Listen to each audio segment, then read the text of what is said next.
Assalamu alaikum. Welcome, everyone. Welcome once again to another episode of the New World Education Podcast. We are on episode 29, and this week we are going to discuss standardized testing. Everyone's final examination will be before Allah. So, welcome once again to the viewing audience. We appreciate you joining us, and we thank each and every one of you all who tune into the podcast, who give us likes. The channel is growing, and we are very, very appreciative of your support. And of course, I would like to introduce to you all, to some, and present to others, my illustrious co-hosts. The first one is Sister Deborah Muhammad. She is, of course, our co-host. She's the silent but very profound one. And she also is the sound engineer and the program director. And secondly, we have Sister Gabrielle Muhammad. Sister Gabrielle Muhammad serves as our co-host as well. And she tends to be the one who keeps us on track, keeps the program moving right along, and always brings the facts. And so we would like to welcome you all back as co-hosts on our podcast. And of course, we would like for you to please share this on your social media. Of course, we want to, if you give us a like, we really appreciate it, of course, and turn on your bell notifications so that anytime that we go live or upload content, you will be notified. But of course, I'm not going to say more than anything, but we really appreciate if you're not a member of our community, that you become a member of our community by subscribing to our channel. And please encourage other people who may be interested in this content to also join with us. So we, of course, are live, and we have in the chat, we would like for you to put comments, questions, concerns in the chat box, because we would like to hear from you. And it always makes the discussion so much more enriching when we can get feedback from the viewing audience. And today's topic, I think, will be very, very interesting. As you say, it's about standardized testing. And everyone's final examination will be before Allah. This podcast is sponsored by the Supreme Muslim Educational Center, Education at the Speed of Thought. And of course, the New World Education Podcast is dedicated to helping bring in the New World Education paradigm. So, of course, I can't go any further without checking in with the co-host today and see how you are doing. I see you hadn't come on, excuse me. Still have a little cough from that COVID, but all is good. So, yes, okay, there's our co-host, beautiful Sister Demoiselle, beautiful and divine Demoiselle, as they say, bad day, as Yes, her ma'am. rap name. How are you doing today? I am doing well. I'm doing well. Praise Having a be. bit of technical difficulties over here. So The technical person is not having technical difficulties, is she? yes, she is. Well, I don't know what that might be. She better get her stuff together, being that she is online at in law school. So I know she needs, excuse me, I know she needs to get her stuff together. So we'll wait for her to come in, and inshallah, she'll give a check-in with us and tell us how she is doing today. So anyway, praise be to Allah. So let us go ahead and, uh-oh, I'm up here playing stuff on two screens, but it's all good. So let's go ahead. I got a lot of talking to do. So Sister Gabrielle, when you come in, just let me know. I got to lay the base for our conversation today. And so let me just go ahead and jump right into it. Standardized testing. So, Sister Demoiselle, Sister Gabrielle, I want to talk about standardized testing from the perspective of the supreme wisdom, right? So we have put forth as a, I'm not going to say a postulate, I'm not going to say a thesis, but we're putting forth as a, what would I call it? We believe it's a fact that based upon the language that the supreme wisdom education, that the supreme wisdom lessons actually are a curriculum framework for an educational center or educational system called the Muhammad University of Islam. Now, if in fact that is what it is, and we strongly believe that is what it is, based upon the language, excuse me, then what I want to talk about is the whole concept of standards, a standard-based curriculum. Now, we're going to talk a little bit of educational jargon in the beginning, but then we're going to get into, really what is this standardized testing about? What's the history of standardized testing in America? And we're going to deal with some questions about whether or not it's an equitable test. But in the Supreme Wisdom Lessons, we believe it is a standards-based education. And it is also an outcome-based education based on the standards. So I just want to kind of share with us a little bit about the Supreme Wisdom and how we see this as such. There is something in the lessons called the original rules of instructions to the laborers. Our supposition, if you will, is that the instructions to the laborers itself is a curriculum framework upon which you should scaffold and build the curriculum. And the lessons that come behind the instructions are actually composed of integrated lessons that are that consist of histories, science, mathematics, languages, and all of these standardized, all of the curriculum courses of study are contained within the lessons. Now, let me get back focused. I had stuff going on with my phone here. So in number 1 of these rules of instructions to the laborers, it says, it sets the standard for the outcome based curriculum. And it says, quote, each student should copy the answers of Minister Elijah Muhammad and study until the student is able to memorize by heart all answers to of said lesson number 1, close quote. And when we say that, what we are laying out, because this is the first thing in the original rules of instruction, is the standard. The Most Honorable Elijah Muhammad is the standard as given by Master Farrakhan Muhammad, our Savior. He's the standard of what a student should be. He's a standard of what the student should look like. And so the first level of learning is rote memorization and copy.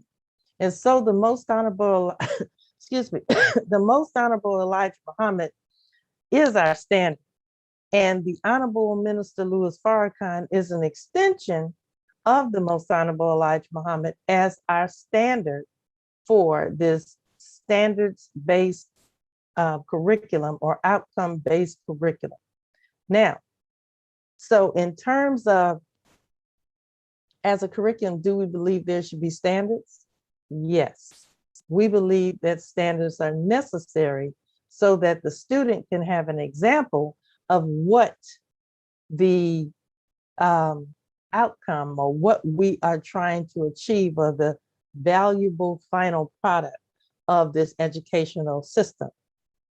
Now, the next question is, how do we determine whether or not the student meets the standard of the Most Honorable Elijah Muhammad, or meets the standard of the Honorable Minister Louis Farrakhan? Well, with that, I see we've gotten our other illustrious hosts to join us. And if you just give me a second to lay the base, I'm going to come right back to you and see how you're doing this week. So, the Savior, Master Fard Muhammad, Allah in person, he actually tests the students to see if he or she meets the standard of the one that he sets as a standard, the Most Honorable Elijah Muhammad, the Honorable Minister Louis Farrakhan, also known to us as the original man. Now, in number 2 of Our Savior Has Arrived,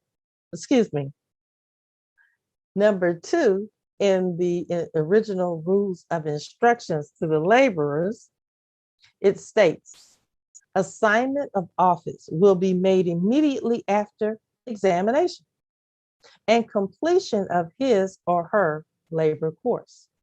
So we do believe that there should be examinations, right? So we're not saying that when we're talking about standardized testing, that we shouldn't have standardized testing. We should have standardized testing. And then it goes on to say, consideration for laborers of Islam will be taken, and analysis in the near future by Allah. Now that is the qualifier there of standardized testing, because Allah is the master of the day of judgment, and his judgment stands true. There is no error in his judgment.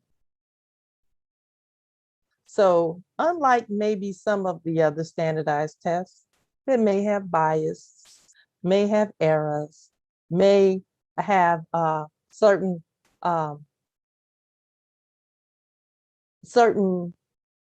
reasons that these tests were developed, this allows the justice of judges. So therefore his judgment is always correct. Now, there's a note that was put in this number 2, and it says, this paragraph puts a stop to all quarreling and arguing among laborers over their offices in Islam until he or she has been qualified and their qualifications examined to see if they are fit to be used in the respective positions. And then it goes on to say, the past history shows that the first examination of laborers is made by the apostle, the Most Honorable Elijah Muhammad, and his extension, the Honorable Minister Louis Farrakhan, whom the laborers are to work with. And lastly, in terms of, do we believe there should be standardized testing? Now, next, it says that in number 6, the minister's class must study and prepare themselves for examinations as soon as they are able. Once again, going back to examinations. So we believe that there should be standardized testing or examinations, but who is the examiner? What is the test? Is it based on justice and equality? That's what we're going to deal with today. And lastly, number 6 goes on to say, excuse me, everyone's final examination will be before Allah, our Savior, which will include all the forms of lessons, number 1's answers, and all of the problems, and a general review of the 3.5 years of labor. So yes, we believe in standardized testing. So we're going to go into, after we check in with Sister Gabrielle, we're going to go into what is standardized testing, and we're going to talk about the different types of standardized testing that they have here in America. We're going to talk about high stakes testing, and then we're going to go into a couple of clips. We're going to look at a clip from Democracy Now! And it's going to be how standardized tests were designed by racists and eugenicists. We're going to see what this professor has to say about this in his new book. And also, we're going to look at another clip, which really sparked this whole idea of talking about standardized testing. And it is a clip from this comedian slash talk show host named Amber Ruffin. And so then after that, we'll go into a couple of articles, and then we'll get right down into our discussion for the day. So, Sister Gabrielle, how's it going? How are you? Well, I'm here because I'm still about 2 seconds from just saying, you know what? Might not need me on today. So the fact that I didn't have to throw out my computer from the window right next to me, we're doing good. But so how old is your computer, Sister Gabrielle? I bought the computer in 2012. I bought the computer in 2012. So how old does that make that computer? Well, so it's almost 10 years. So it might be time. Oh no, it's not time. All I have to do you may have to send that computer to computer heaven. No, I'm not. You know, that's the thing, is that I actually learned how to fix my computer, because the computer I had previously this actually broke, and when it had a virus of the first thing, and that's how I learned how to fix software. But the other computer before this had a similar break that I had on this computer. But I remember what happened last time, and I was like, you know what, I'm not going to throw it my computer for that. So I looked up on YouTube University, as we say, learn how to fix it. So at this point, if there's anything wrong with my computer, it can be fixed with any replacement part. I've gone through so many adapters. I have replaced screens, USB ports. I've done it all. So I'm good. I'm good on my computer. I'm just going to tell you right now, I have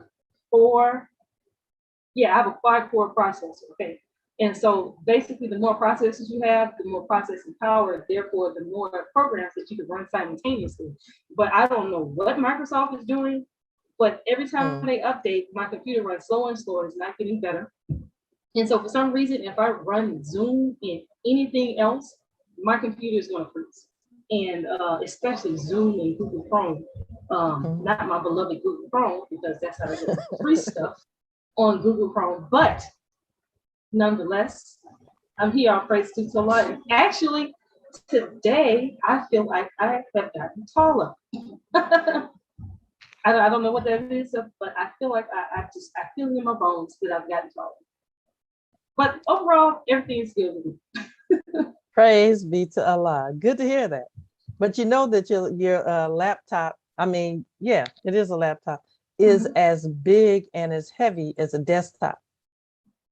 And I'm just saying, because your technology she's bigger, is outdated. She's stronger, and she's faster than everything that's out there. She has more ports, has more drives, has everything that you can want on the computer that you can't find it nowadays. So I'm going to run her into the hard drive. Until the hard drive. Okay, all right then. So hopefully we won't have any more glitches as such going forward. But that's Zoom's fault. They need to compress their software, because this is ridiculous. Yes, ma'am. Okay. Well, with that being said, I'm gonna have this little cough and I don't cough all day. Not until I get in front of the camera. I think it's psychological. I don't believe that it's actually physical. You don't have to apologize for a cough. It's so funny now, again, in a post-corona world, everybody thinks that, if you are sick, you have corona. Like, there have been sicknesses before corona, and there's going to be sicknesses after it. And the same old sicknesses. What about the good old cold? Right. I mean, Right. now you can't even have a cold without, oh Lord, Right. That's sad that you have to let's have apologize, corona. about Yeah. about being, sick or getting over sickness. Like, oh, I have to apologize. This Yes. is virtual. It's Thank not you, like Sister you get Gabrielle. somebody sick. So you are You fine. know, well, just a little Oh, here she current goes. event. Well, you know that our vice president, right, Kamala Harris, was going on The View, I think yesterday. Did you all see that? And so she was supposed to be a guest on The View, and two of the hosts or co-hosts tested positive for Rona, and they had to be escorted off the set. So the vice president did not show up. So to your Yes, point, live TV. yes, if she would have been on Zoom, she would have been good. But that's Oh, what she wind up doing. She wind up Hmm. coming on video. Yeah. that's fine. I thought you were gonna make a joke about a computer virus. No, no. Is that I what Okay. that almost means? did. Yeah, Almost. that's the I thing. was thinking about it. You can't give the computer a virus. Okay, now that we have a good check-in with everybody and I'm well, other than just a small cough. So let's keep it moving. Let me go ahead and deal with this. What is a standardized test? We all want to know. That's that driving question. What is a standardized test? And I think that it might be a good idea if I just share the screen, and so we can all kind of read along. So I'm going to just share the screen with everyone about this. And so that way, hopefully it won't make it as long when I'm sharing my screen. And here we go, standardized tests. So a standardized test is any form of test that one requires that all test takers, all test requires test takers to answer the same questions or selections of questions from a common bank of questions. Sounds reasonable? In the same way, and that number two is scored in a standardized or consistent manner, which makes it possible to compare the relative performance of the individual students or groups of students. While the different types of tests and assessments may be standardized in this way, the term is primarily associated with large-scale tests administered to large populations of students, such as multiple choice tests given to all eighth graders or all eighth grade public school students in a particular state, for example. Now I want to skip down here and just talk about what types of standardized tests there are. So standardized tests may be used for a wide variety of educational purposes. For example, they may be used to determine a young child's reading readiness for kindergarten, identifying students who need special education services or special academic support, place students in different academic programs or course levels, or award diplomas or excuse me, or other educational certificates. The following are a few representative examples of the most common forms of standardized tests. So number one, achievement tests. And they are designed to measure the knowledge and skills students learn in school or to determine the academic progress they have made over a period of time. The test may also be used to evaluate the effectiveness of a school and teachers or identify the appropriate academic placement for a student. For example, what courses or programs may be deemed most suitable, or what form of academic support they may need. Achievement tests are backward looking in that they measure how well students have learned what they were expected to learn. Next, aptitude tests.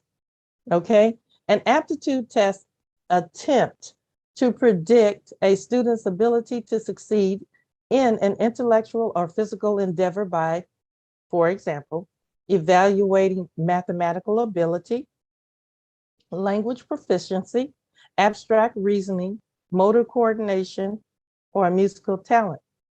Aptitude tests are forward-looking in that they typically attempt to forecast or predict how well a student will do in a future educational or career setting.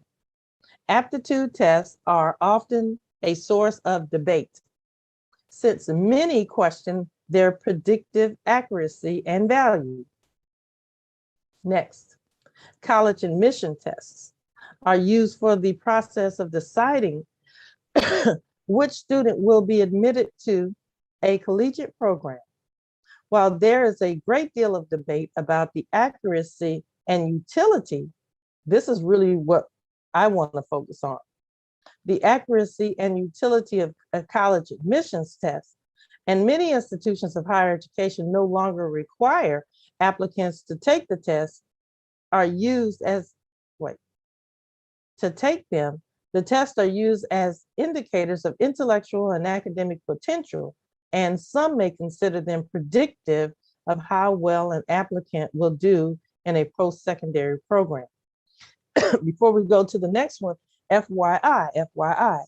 Now, with this whole concept or this whole new reality in this world and with the coronavirus, many colleges suspended the college admission test last year because the students could not go and take the tests in, these test taking facilities. So they were suspended altogether. So we're going to deal with that. That's really what I want to focus on, whether or not college admission tests are predictive of whether or not a student will be successful in college or successful in life. I'm going to skip over the international comparison test and go to psychological tests. And this is where we will end here with what is a standardized test. So psychological tests, including IQ tests, are used to measure a person's cognitive abilities and mental, emotional, developmental, and social characteristics. Trained professionals such as school psychologists typically administer this test and may require students to perform a series of tasks or solve a set of problems. Psychological tests are often used to identify students with learning disabilities or other special needs that will qualify them for special services. So, standardized testing. So what I'm going to go to now, the next question that I would like for us to consider is that, excuse me, if we say that standardized testing is, we believe in standardized testing because that's what I just read in our instructions to the laborers. So what about high stakes testing? What do we think about high stakes testing? So high stakes testing, I'm just going to read for us the definition of what is high stakes testing, and then we will move on from there. So high stakes testing is any test used to make important decisions about students, educators, schools, or districts, most commonly for the purpose of accountability. For example, the attempt by the federal, state, or local government agencies and school administrators to ensure that students are enrolled in effective schools and being taught by effective teachers. In general, high stakes means that the test scores are used to determine punishment, such as sanctions, penalties, funding reduction, negative publicity, accolades, awards, public celebration, positive publicity, academic, grade promotion, or graduation for students, or compensation, salary increases, or bonuses for administrators and teachers. So high stakes testing.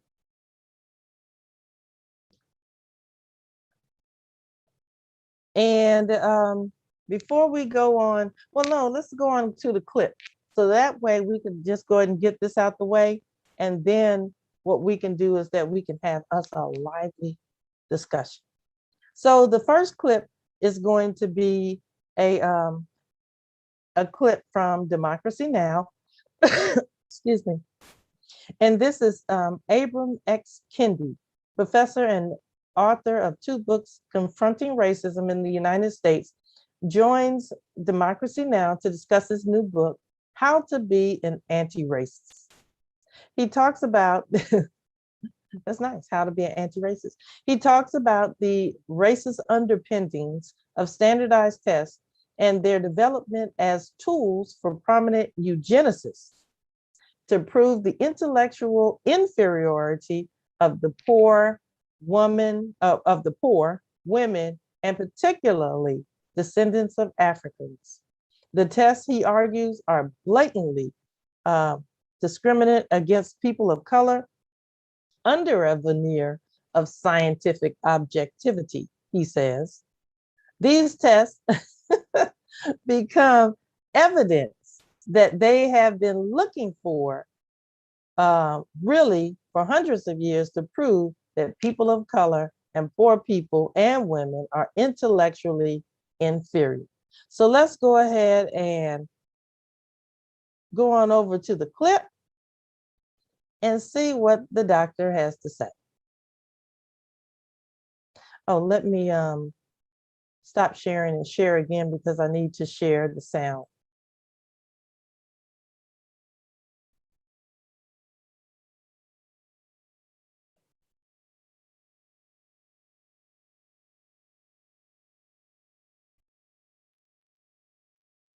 Okay, so here we go.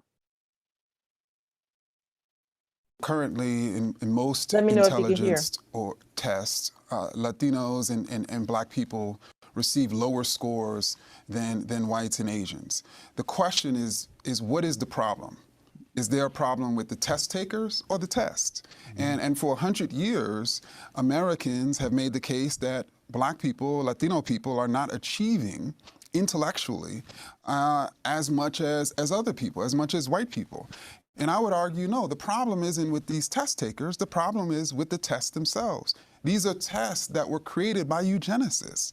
When you look at the person who created the SAT test, when you look at the person who first popularized the IQ test in the United States, these were avowed eugenicists. Well, go into that more fully. We've got the hour here, and this is an astounding history you write about. Well, I mean, Louis Terman, for instance, who wrote a century ago this book called, in which he sort of sought to promote this new IQ test that he had brought over from Europe. In that book, he talked about that these tests will prove that Black people are intellectually inferior. I mean, this was the hypothesis that he put forth in a book that promoted the original IQ test a century ago. And Carl Brigham, who essentially established the SAT test a decade later in the 20s, was a eugenicist from Princeton. I mean, these are eugenicists who created these tests not just to prove that Latinos and Black people were inferior to white people, but also to prove that women were genetically intellectually inferior to men, that poor people were genetically intellectually inferior to wealthy people, that Southerners, I mean everyone, that non-Anglo-Saxons were intellectually inferior to Anglo-Saxons. And so this test became the evidence that they had been looking for, really for hundreds of years, to prove that people of color and poor people and women were intellectually inferior. So explain what the College Board has recently announced, that they are adding an environmental context dashboard for all students taking the SATs. What does this mean?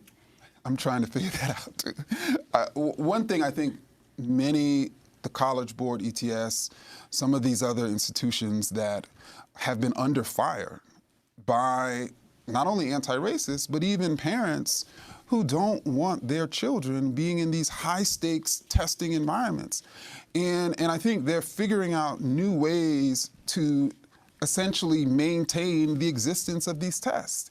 And certainly this is a way to respond to those who are fundamentally pointing to the environment as the problem and not necessarily the test takers. Well, here in New York City, Mayor de Blasio has been attempting to eliminate the standardized tests for the most elite high schools in the city, because actually the number of African Americans and Latinos admitted into this highly specialized high school has been dropping, has been increasing even as the population has been. But he's met enormous resistance at the state level, and he has not been able to get that through. But your sense of this battle that's been going on, not only in New York City, but across the country over tests? Well, I've been following that. And what I've specifically been following is those parents who come to town halls and argue for the maintenance of tests.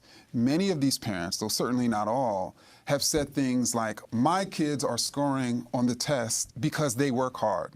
Those other Black and Latinx kids, obviously the implication is they're not working hard.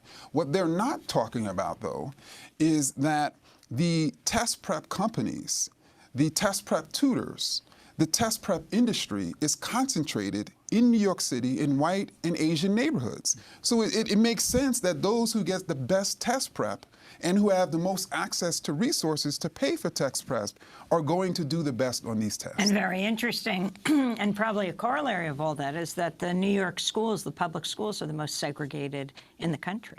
In the country. We're not talking about the South here. We're talking about New York. And I think that's an incredibly important point, because even when we talk about anti-racism, when most people think of who needs to be an anti-racist, they think of Southerners, they think of people who voted for Trump. They don't think of people who are advocating for the maintenance of these tests, which are denying access to some of the best schools in New York City to Black and Latino kids.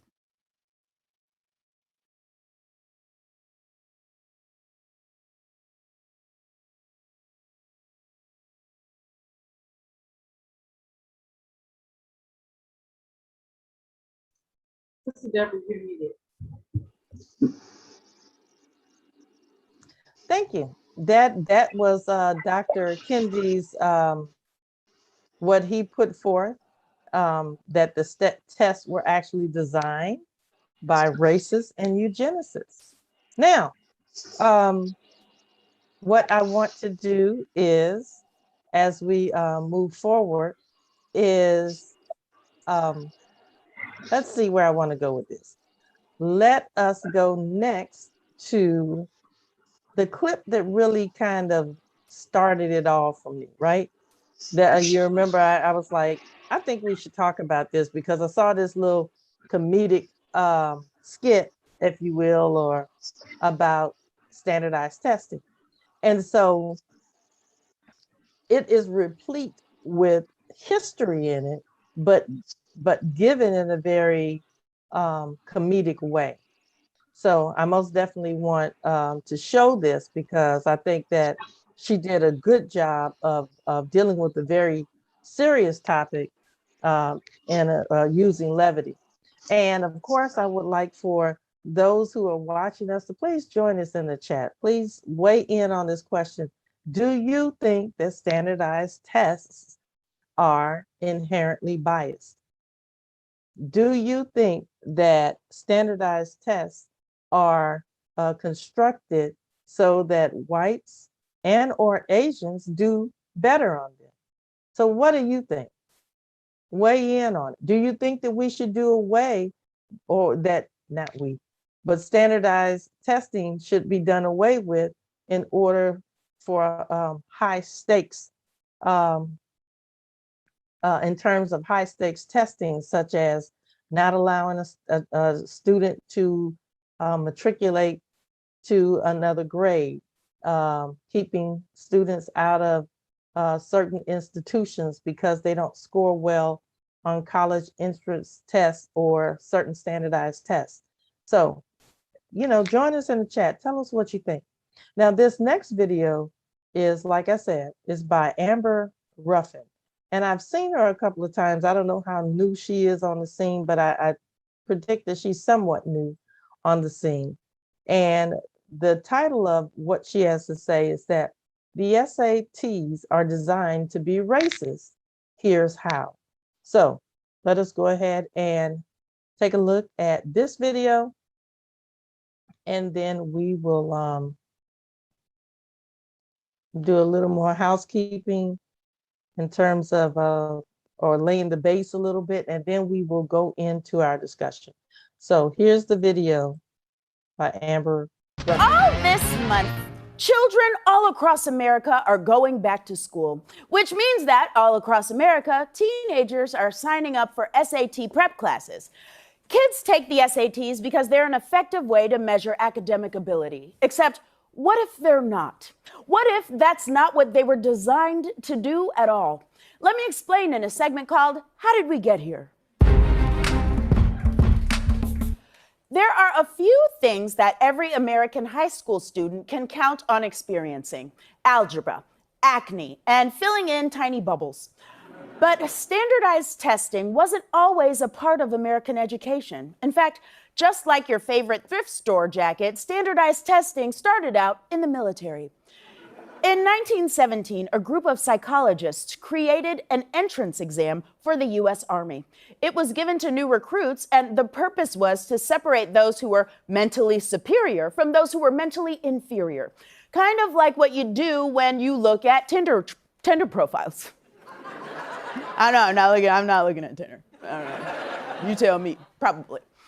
A few years later, a psychologist named Carl Brigham, seen here right after becoming haunted, published a study analyzing the results of those tests. He announced that Black people had scored the lowest. He claimed American education was declining, and he blamed that on the intermixing of Black and white people. He said, the decline of American intelligence will be more rapid than the decline of the intelligence of European national groups, owing to the presence here of the Negro. What I'm saying is he sounds like a really fun guy. Now, I guess it is possible that Black recruits actually did worse on that man's made-up test, but here's the thing. When a bunch of white people design a test around the things they know, then they are, by definition, designing a test that white people will do better on. Because every test is biased toward the people who create it. If Sir Mix-a-Lot creates a test about which types of butts are best, you know the answer is going to be big.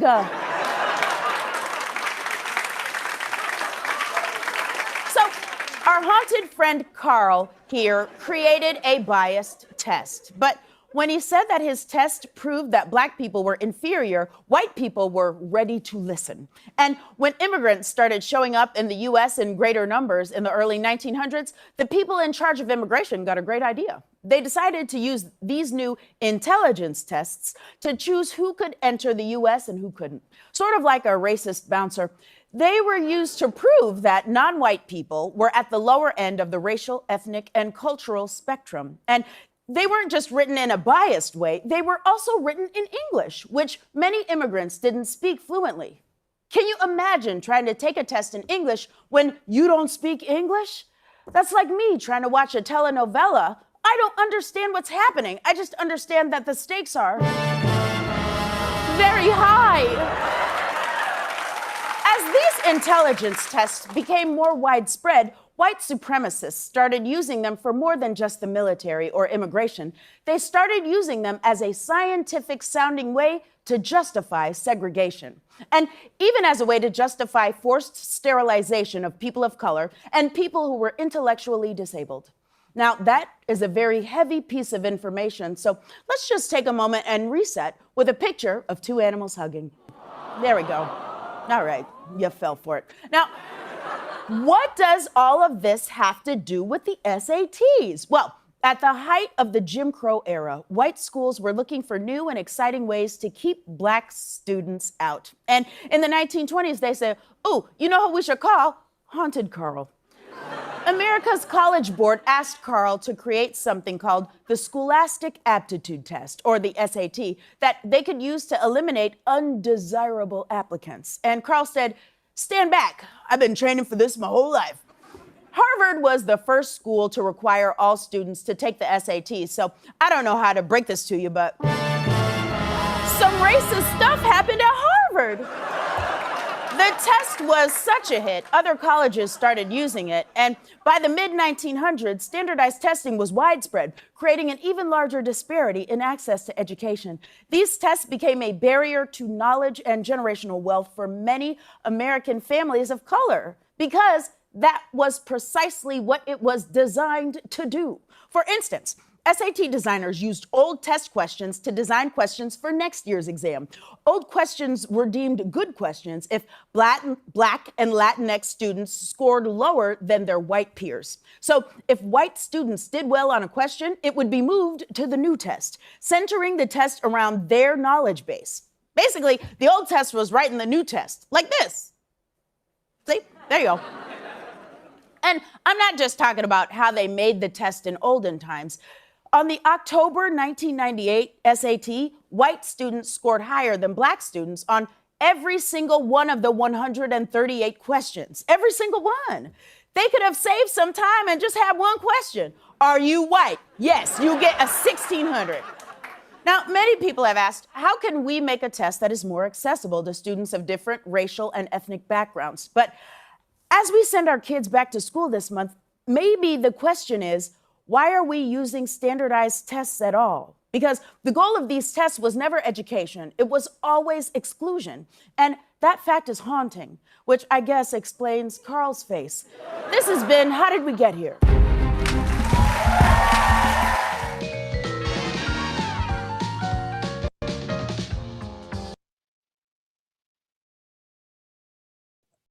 Okay, so yeah, that was Amber Ruffin. I think she did an excellent job. I think she did an excellent job of really just kind of shedding light on this in a comedic way. But yeah, so standardized testing.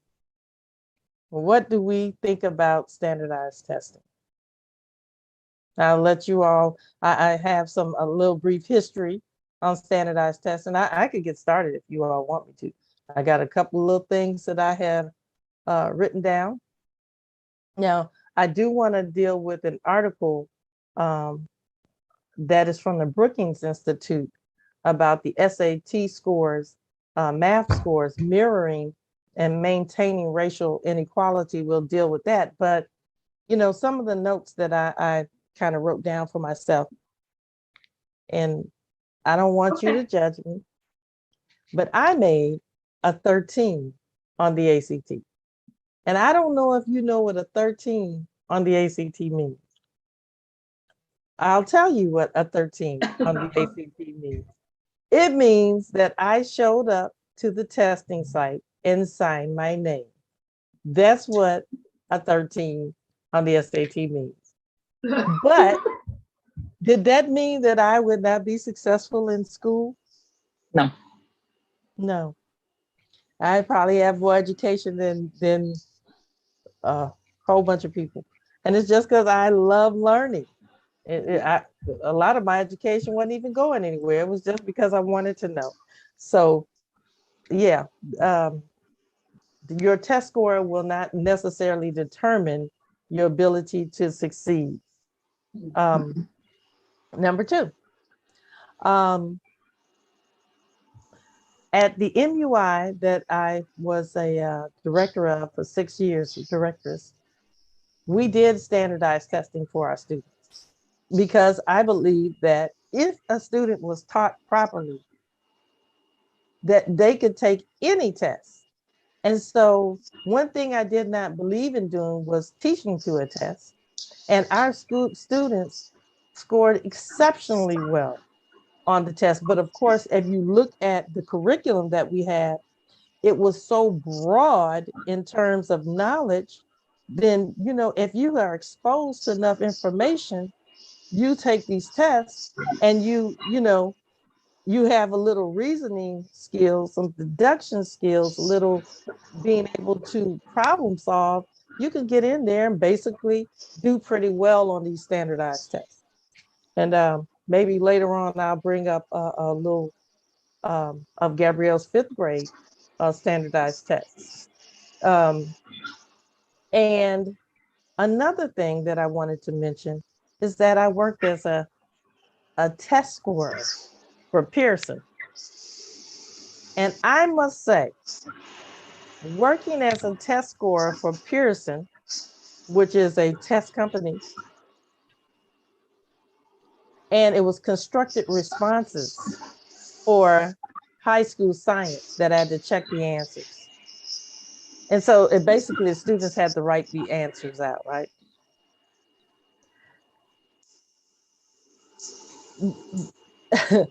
I'm laughing because everything was subjective. These were subjective. Um, um, there was not a standard answer for the test. So it was based upon how I, as the test scorer, looked at the answer and scored it. Now they gave us some convoluted stuff, but I'm telling you, if the student, they had it such that, and this was in Denver, Colorado. I don't think that's me. I think that's somebody else. So anyway, in Denver, Colorado, you probably had a whole bunch of Caucasian people, I would assume, right? In a 11th grade science class. Now, the standard by which they gave us to answer this test is like if you answer somewhere, like if this was the solar system, if you just answered within between the sun and Pluto, you were right. And so it was just, I'm like, wait a minute, how are you going to score this right? And this student has nothing on this test that even remotely that should be right. So who's scoring these tests? So that's what I'm saying, is that there's something wrong with this system. And if people know which schools that the students are in, I guarantee you how they score the test will be determined upon their zip code. I guarantee you that. So with that being said, what do you all have to say? I've talked all this time for an entire hour, which I can't do. Oh, yeah. This is, when it's your zone of genius, it's your time to be a genius. But my comment, and I've told you this before during the week when you told me what the subject was, and you showed me that video of Emma Ruffin, and my sentiment was, well, hey, she said it all. Is there anything else to say? I know I'm known for talking a lot, and especially going on these deep dives about things. But I think she summed it up, because as I was listening the second time around, this is my second time seeing the video. Listening to it the second time around, I was coming up with all these points that was might have been missed from the main point. But I think, and then she even said that too, and it was right at the end when she said that specifically these tests, not just all standardized tests, but these high stakes, as you said, standardized tests, they are made to exclude, not educate. And so, and let me clarify that. Now, this is me coming as a teacher, because that's a big part of teaching is what? Assessing. And any test, you don't teach somebody on the test. The test is not made to teach. The test, any type of assessment is made to, for you to gather information to see what information the student knows, is proficient at, or has mastered. So you're getting information to use that, period. That's just a blanket statement. That's the point of taking tests. And if you recognize or realize before every test, standardized test, what do you have to do? You have to fill in your name. You have to fill in your date of birth. You have to fill in your ethnicity. Why does that matter? Why do you want to know my ethnicity if it's a test? When you're in school with your teachers, they don't make you fill out your ethnicity on there. So yes, you need to know your name so you can say this is your test and these are your scores and make sure that's you. But what's the point of filling out your ethnicity? And I don't necessarily think it's a bad thing by taking that data and analyzing and seeing what it means. But just as with any tool, because that's what this information gathered is, like a tool. You can use that to do good, or you can use it to do bad. Just as like with the hammer, I can take a hammer and I can build a house, or I can take a hammer and then I can bludgeon somebody in the head. And so it depends on the person who uses it. And so as a teacher, especially in class, and that's what we have teacher-made tests or in-class tests, and then you have those standardized tests, which are most of the time the high-stakes tests that we're talking about. But a teacher would use that information to assess, as I said, the information that the student has absorbed, and then based off of those results, there would be actions taken to fix any educational problems. Or if there are no educational issues and the lessons are being effectively absorbed by the student, that is an indicator for the teacher to say, I'm going to move on to the next thing because you understand what I'm talking about. And that is a positive way to use the information.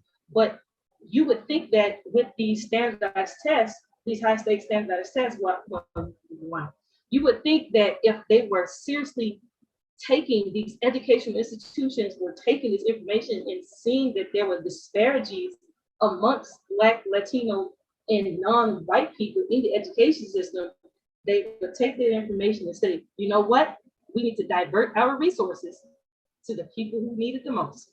But that was the exact opposite, and that is the exact opposite of things they're doing.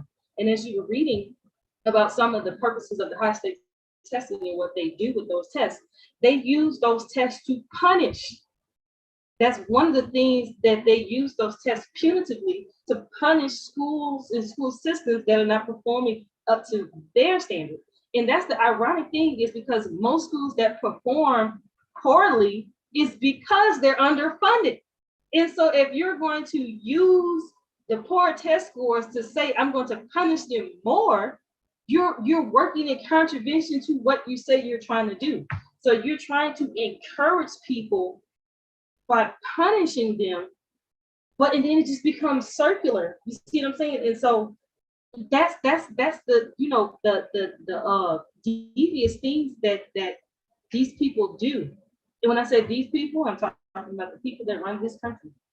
And just as we were talking about last week, we were talking about critical race theory and analyzing or framework and looking at how the United States of America and its policies are inherently racist. The school system is just another organ in another tier of that system. So again, it is not surprising that we find out that the history of the standardized testing, which goes to the history of the United States of America's education system, which goes to the history of the United States of America itself. It is inherently racist, and it is systematic because it's affecting everything within America. And again, you can't analyze one thing without the other. There had to be the law that had been passed, some type of legislation that was passed. And then again, these test scores, they follow you throughout your life, and then they affect the economic disparities because you don't have access to resources, you don't have access to education, you don't have access to jobs. And then it just keeps going and going and going. And so at the end of the day, we have to do something for ourselves or suffer the consequences. Period. Sister Demoiselle? Yep, absolutely. And I was gonna say, along with those, as they say, punishments and rewards, because if your school is performing, you get money, things like that, funding. So, and with the punishment part of the testing, that goes into some of those tests, like I was looking at what the aptitude test, and just kind of looking at what you had up there about, what the aptitude test is. That reminded me of the maybe the third graders in math. And so they started building jails. So everything really is, the foundation of it is your educational journey, which is gonna, or your educational journey is how they're going to treat you throughout life, or where you're going to end up throughout life. And so I was with that, looking at that, is Common Core a part of this this standardized testing and things like that? Or It was. I think they've done away with Common Core. I think it didn't work. But I think Sister okay, Gabrielle is looking it up for. I think they had 86 to Common Core. But I okay, just want to because correct you. It mhm, is reading scores of the fourth graders I that just said fourth indicate. grade. I didn't know what Okay. subject. Okay. So but Mhm. I knew it was like third, fourth grade or something like that. Um, um, and guess who was a big pusher of that whole Common Core and things like that? You want to take a guess? You want to take a guess? You want me to see? Obama? I don't know. Who? Bill Gates. Of course. Bill Gates. Of And course. so That and man is also diabolical. he had his hand in everything. Everything. So when I saw that, I was like, okay, so now that even brings in another thing Mm. with the the superiority and the inferiority. Mhm. Um, and with He's a the eugenicist. yes, exactly, with the failing and saying that and mostly if the tests are designed for certain people to pass, white people. Mhm. Um, and also I was looking at that having to retake tests and all this, it costs. Mhm. So it's That's right. about money. That's right. It's about money. So education is not about education, it's about money, because with these Always. standardized testing, these high stake testing, I'm noticing that just reading and doing a little bit of research about it, that it seemed like it's more focused on the schools and the district more than the students. Yeah. And so they don't have the students in mind. Is more about, can they perform this task and are they going to listen just for Mhm. this? That's right. So preparing them for when they get older to get in the workforce Mhm. and do this. This is what I want you to, these are the jobs that I want y'all to have. That's right. I mean, it's diabolical. I mean, the whole system from the inception is diabolical. It's absolutely diabolical. And I see you, Sister Gabrielle. But what I want to mention about what you said about the costs. Now, we think that Caucasians are inherently more intelligent or Asians than Blacks and Latinxes, like they call them now. Who it's always something. But anyway, but what we don't know is that many of those persons that score well on these standardized tests, they start taking them as Mm-hmm. early as possible in the Mm-hmm. sixth grade. So that is one of the techniques. Even some of that I seen. I was looking and seeing that in Japan they start theirs for like the high stakes testing. They start preparing their children as early as kindergarten. That's right. That's right. Some of them have to take these high stakes tests to get in certain schools, to get on Mm-hmm. certain tracks. So yeah, they take their education very seriously in China and Japan. But you're talking about, say for instance, I made a 13 on the test, not because I was unintelligent. I made a 13 on the test because you know what? Nobody ever talked to me in my guidance council or no, nothing about, college readiness, um, preparing for college, ACT. I just randomly, when I decided that I wanted to go to college, said, okay, well, what I need to do to get in? I have to take a test. Let me take this test. So I just went there and took the test. No test preparation, no nothing, because nobody talked about it. And I went to a school, although, in my school, one might say I was in the in crowd or the popular crowd, but it was predominantly white when I went to school. I guarantee you my white counterparts went into those guidance counselor offices and talked about what school do you want to go to? But they didn't talk to me about it. And I graduated with honors from high school. So now what that means to me is that there may be a concerted effort, even in these schools themselves, to track students that off into different areas if they don't want you to go to college or if they're not they don't have an expectation of you going to college. If they don't have an expectation, they don't even discuss college with you. So I want to say this, go back to the whole concept of with how many of them start their testing in 6th grade. Each one of those tests costs. Now, if you have a parent that did not go to college or is not aware that you can start your children taking these standardized tests, if that's what you want to focus on, to get them into a certain school or get them with a certain score, even, for scholarships, because that's a way to go to school. And you can start your children off in 6th grade. First of all, you have to know that it's possible that your children can begin to start taking these tests, these aptitude tests or college entrance exams at that age. And secondly of all, you have to have the money to be able to pay for these tests, to take them that many times. So you could take them, so many times a year, starting in 6th grade. So it's only going to make, logical sense that you're going to score high on these tests after you've seen the material for 6 years before you graduate.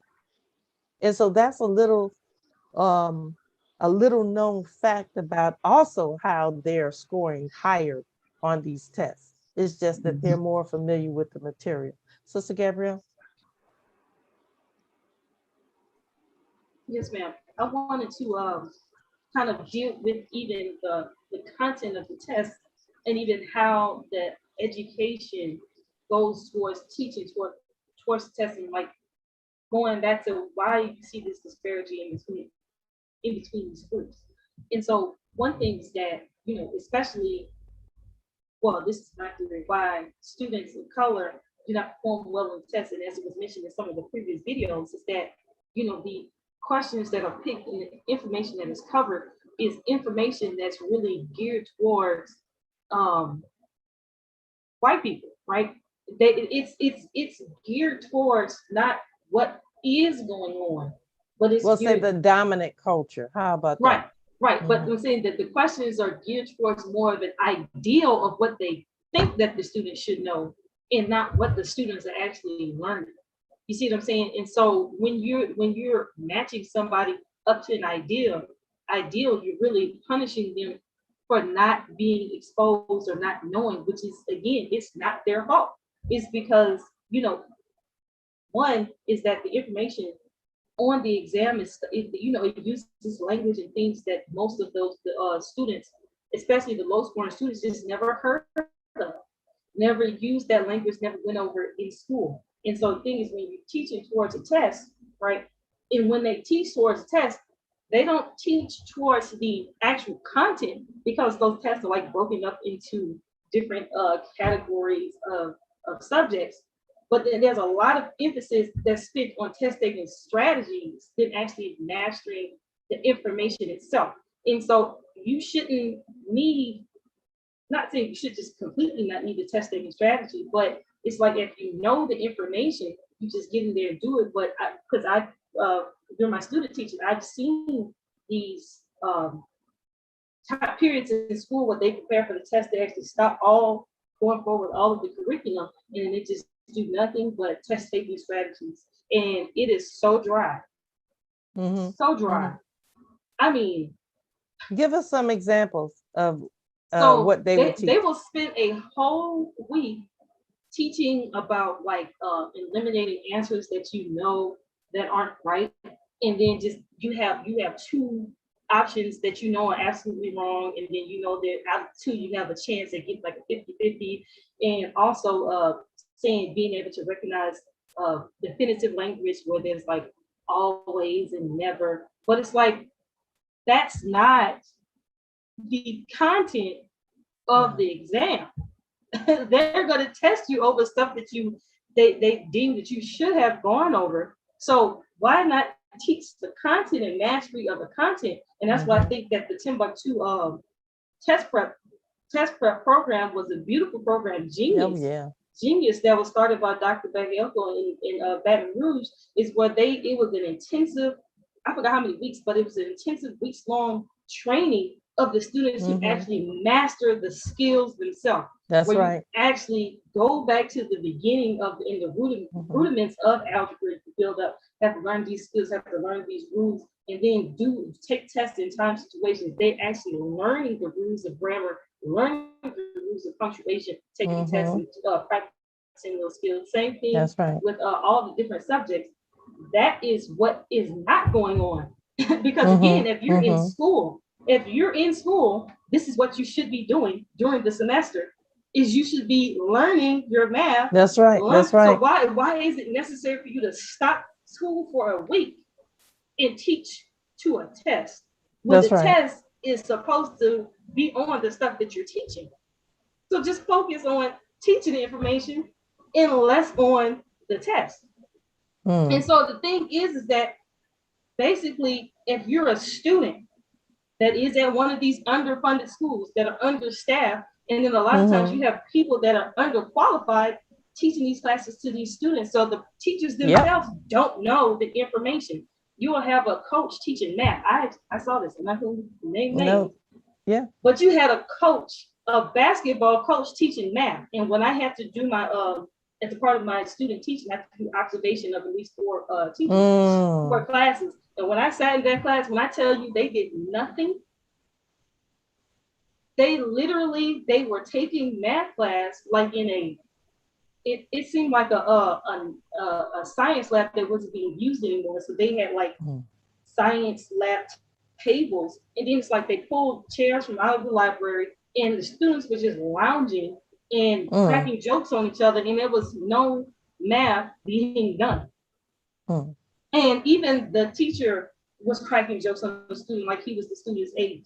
And these are the people that you have teaching math, people who are not qualified that are teaching these subjects. You'll have maybe somebody who has say for instance, a degree in chemistry, but since there are so few chemistry teachers or people qualified who pass the physics practice, have a chemistry teacher teaching physics.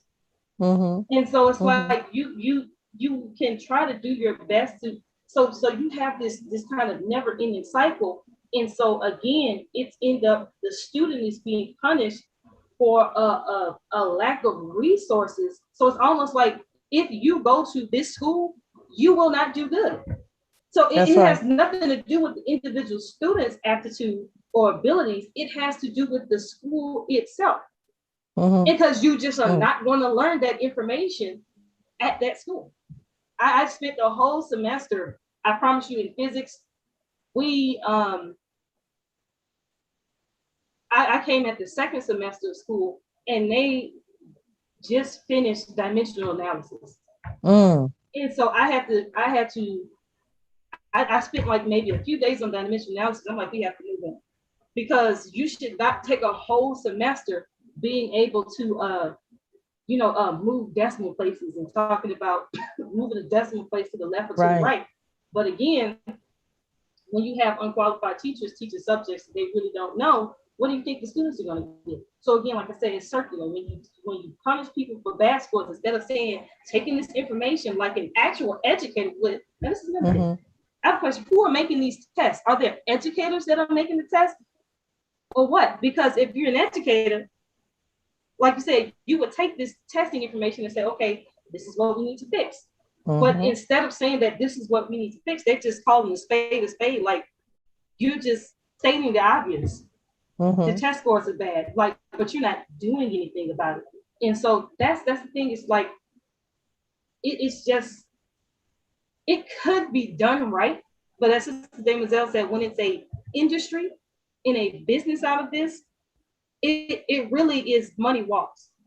Right. Or money talks. Money walks and talks. Because you remember that whole scheme, the SAT controversy, with all of those people went to jail. Yes, they were paying to get their children into universities, and they will come up with a whole scam. Yeah, and so again, it has nothing. That's even a further demonstration is that, if you are white, you get a pass. As the sister said, the only question that should be on the test is, are you white? Right. So that's really what we're checking for. We're checking for your whiteness. I mean, or your ability to assimilate to whiteness. Mm-hmm.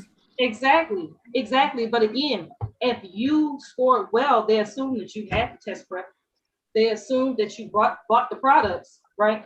Because again, all of these testing, these people test developers, they will on the back end sell you the test prep information. That's right. It's an Kirsten, official. that's where I used to work for. Right. And so it's all, you know, it has nothing to do with education. As you said, it's more about exclusion. And that's the thing, is that they just don't want people that look like you to be with them. And is they're gonna try every way that they can to twist words, make Mm-hmm. policy, come up with some type of pseudoscience to exclude you. And That's so right. that's just what it is. Again, it's not that all standardized testing is bad and that you can't use standardized testing to be effective, because guess what?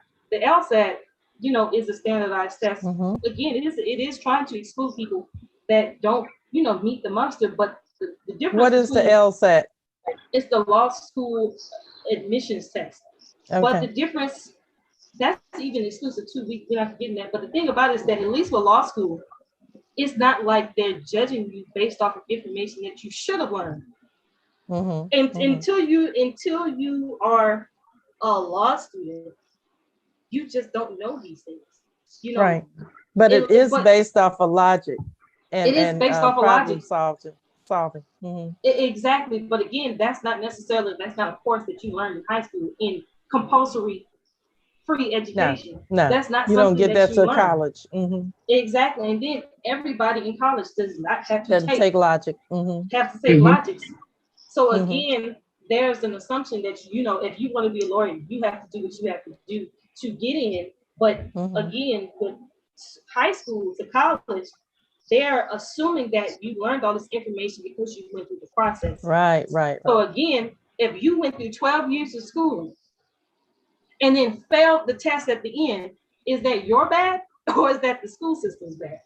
Well, let me jump right in here and just And I'm about to say, go ahead. I was gonna say, and it's not always even that you weren't prepared. Sometimes you have bad days. That's right. Something could have happened that morning on your That's way to right. the test, or That's right. just anything. And so So you that's can't graduate because you had a bad day. right. Just like as an adult, we have bad days sometimes. So Yeah, children go through Again, that too. and you all have the to time. pay to take the test again. That's Right. right. Well, don't we know about that? But anyway, uh, ETS has so much money. My money, I am so mad with the people. Wait, But anyway, quick point. Sister Deborah, it was so bad that the testing facility knew me by face and name. And then it was like, how you doing, girl? We ain't see you in a while. How's your mom? thank you. How they know my personal business at a testing facility? That means that I failed the test a couple of times. So they just know me like that. When I came and showed Yes. my driver's license, they're like, we don't even need to see it. We know who you are.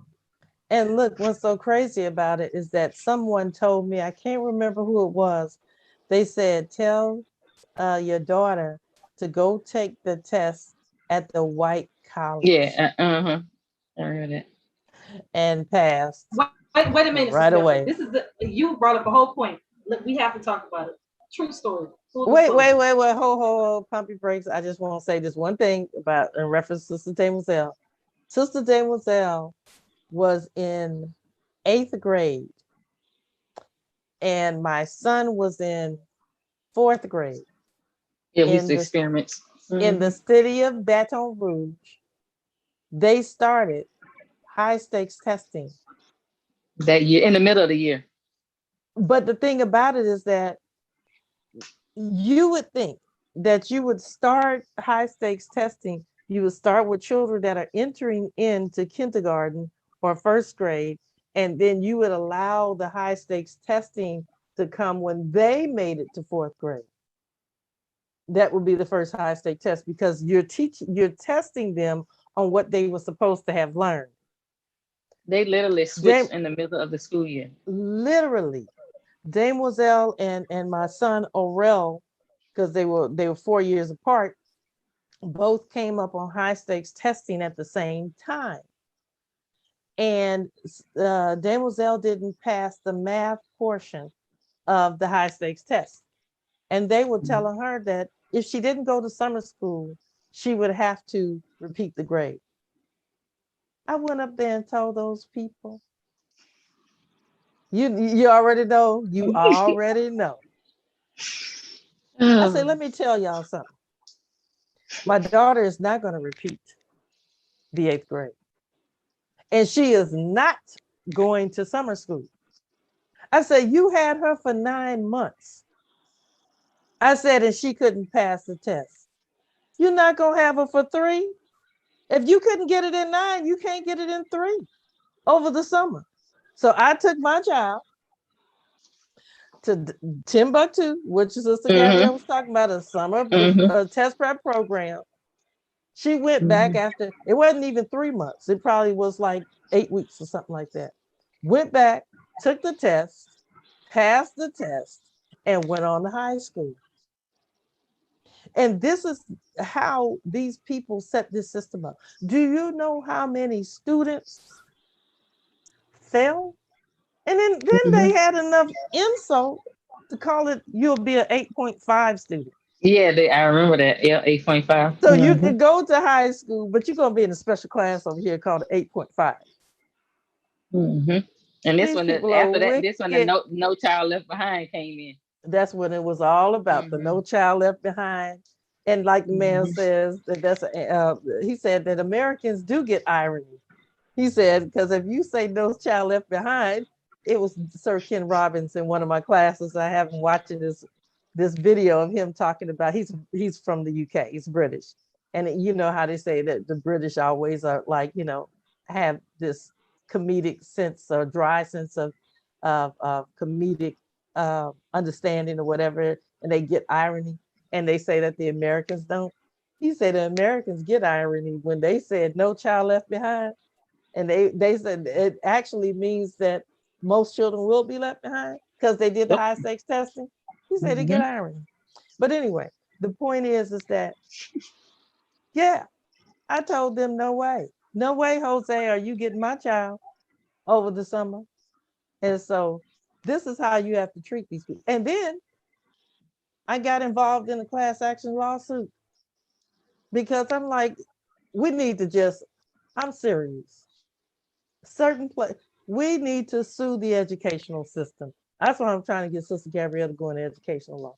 Because I'm telling you, these systems need to be sued for miseducating our children. So anyway, yes, ma'am, Sister Gabrielle. I had something else, but I forgot because I went off the time track because I'm still mad with them people. Yeah, you have to come back to present time. Yeah, present time. Funny story. It's not funny because it goes back to illustrate that really that's what they're checking for, your whiteness. And who knows, it could be a coincidence, or it can be an actual correlation. But being totally transparent, as smart as people think I am, they think I know everything, and I've never had to struggle, I've never failed.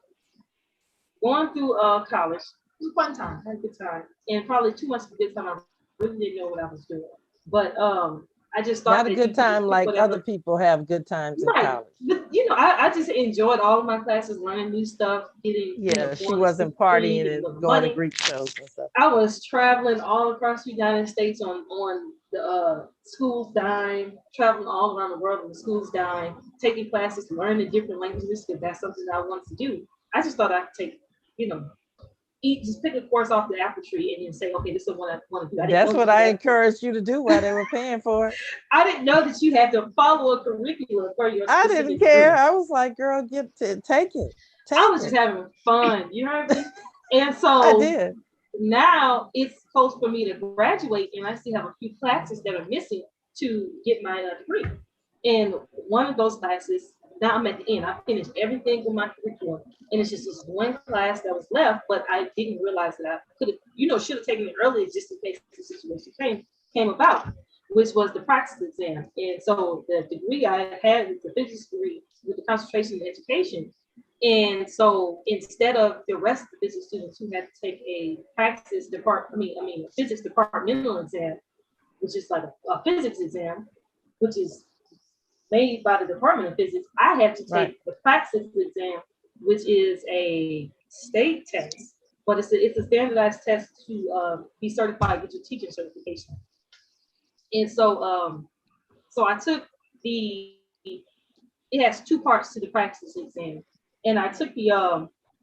the PLT, and which is basically like Principles of teaching and learning. principles of teaching and learning, or like the more humanistic side of teaching and how to interact with students and things like that. I passed that, Ed took psych it, and knocked things it like up, that. knocked it out the park. And I remember before I took it, I had a class that had to do with the PLT. PLT. Had to do with PLT, and my professor was like, she was like, girl, you good. She was like, the way you perform in this class, you got this. You're one of the people, you don't have nothing to worry about. Took it, passed it, boom, boom, boom. Then the second part is that you have to take whatever core content that you want to certify for. Mine was physics, so I had to take a physics exam. Everybody is already afraid of physics because it's physics, right? When I would tell people what was I majoring in, I said physics, and I would do like this, ooh, and they would tell me all these horror stories that, and trauma that they have behind physics. So, again, me in physics, my GPA in physics, I never made a lower B. And then if I made a lower B, that was because I just probably didn't feel like turning in an assignment or two or whatever. But understood the content, boom, I'm good. Go take and this was right. It was like the day after that I came back from Ghana, because I was in Ghana for a summer. And when I came back, because the exam, you can only schedule when they have it available. So it was the day after I landed. I'm tanned, I'm fresh, I thought that I could just review like real quick before I went in there. Went to take the exam, failed it. What? Sister Gabrielle failed the physics exam? What? Yes. And her mama. I'm gonna let you tell your truth. I didn't want to put you out there like that. You put me out there. I have no shame. But not these only tests did I, are biased, and I believe that they was messing with that machine. But look, here's the truth though. Not only did I fail the test 1 time, 2 times, 3 times, I failed the test 4 times. And I took it every time it was available, failed it 4 times. After that first one, I'm not gonna lie, my ego was hurt, because I don't think I ever failed a test before. That's like my first time failing the test. Second time, I'm like, okay, I'm gonna be serious about this. I'm gonna study. Did I study as hard as I probably should? No. So at this point, I'm still thinking it's me. I'm like, okay, I'm not putting in the effort. Everything's been easy to me so far. I never have to really struggle.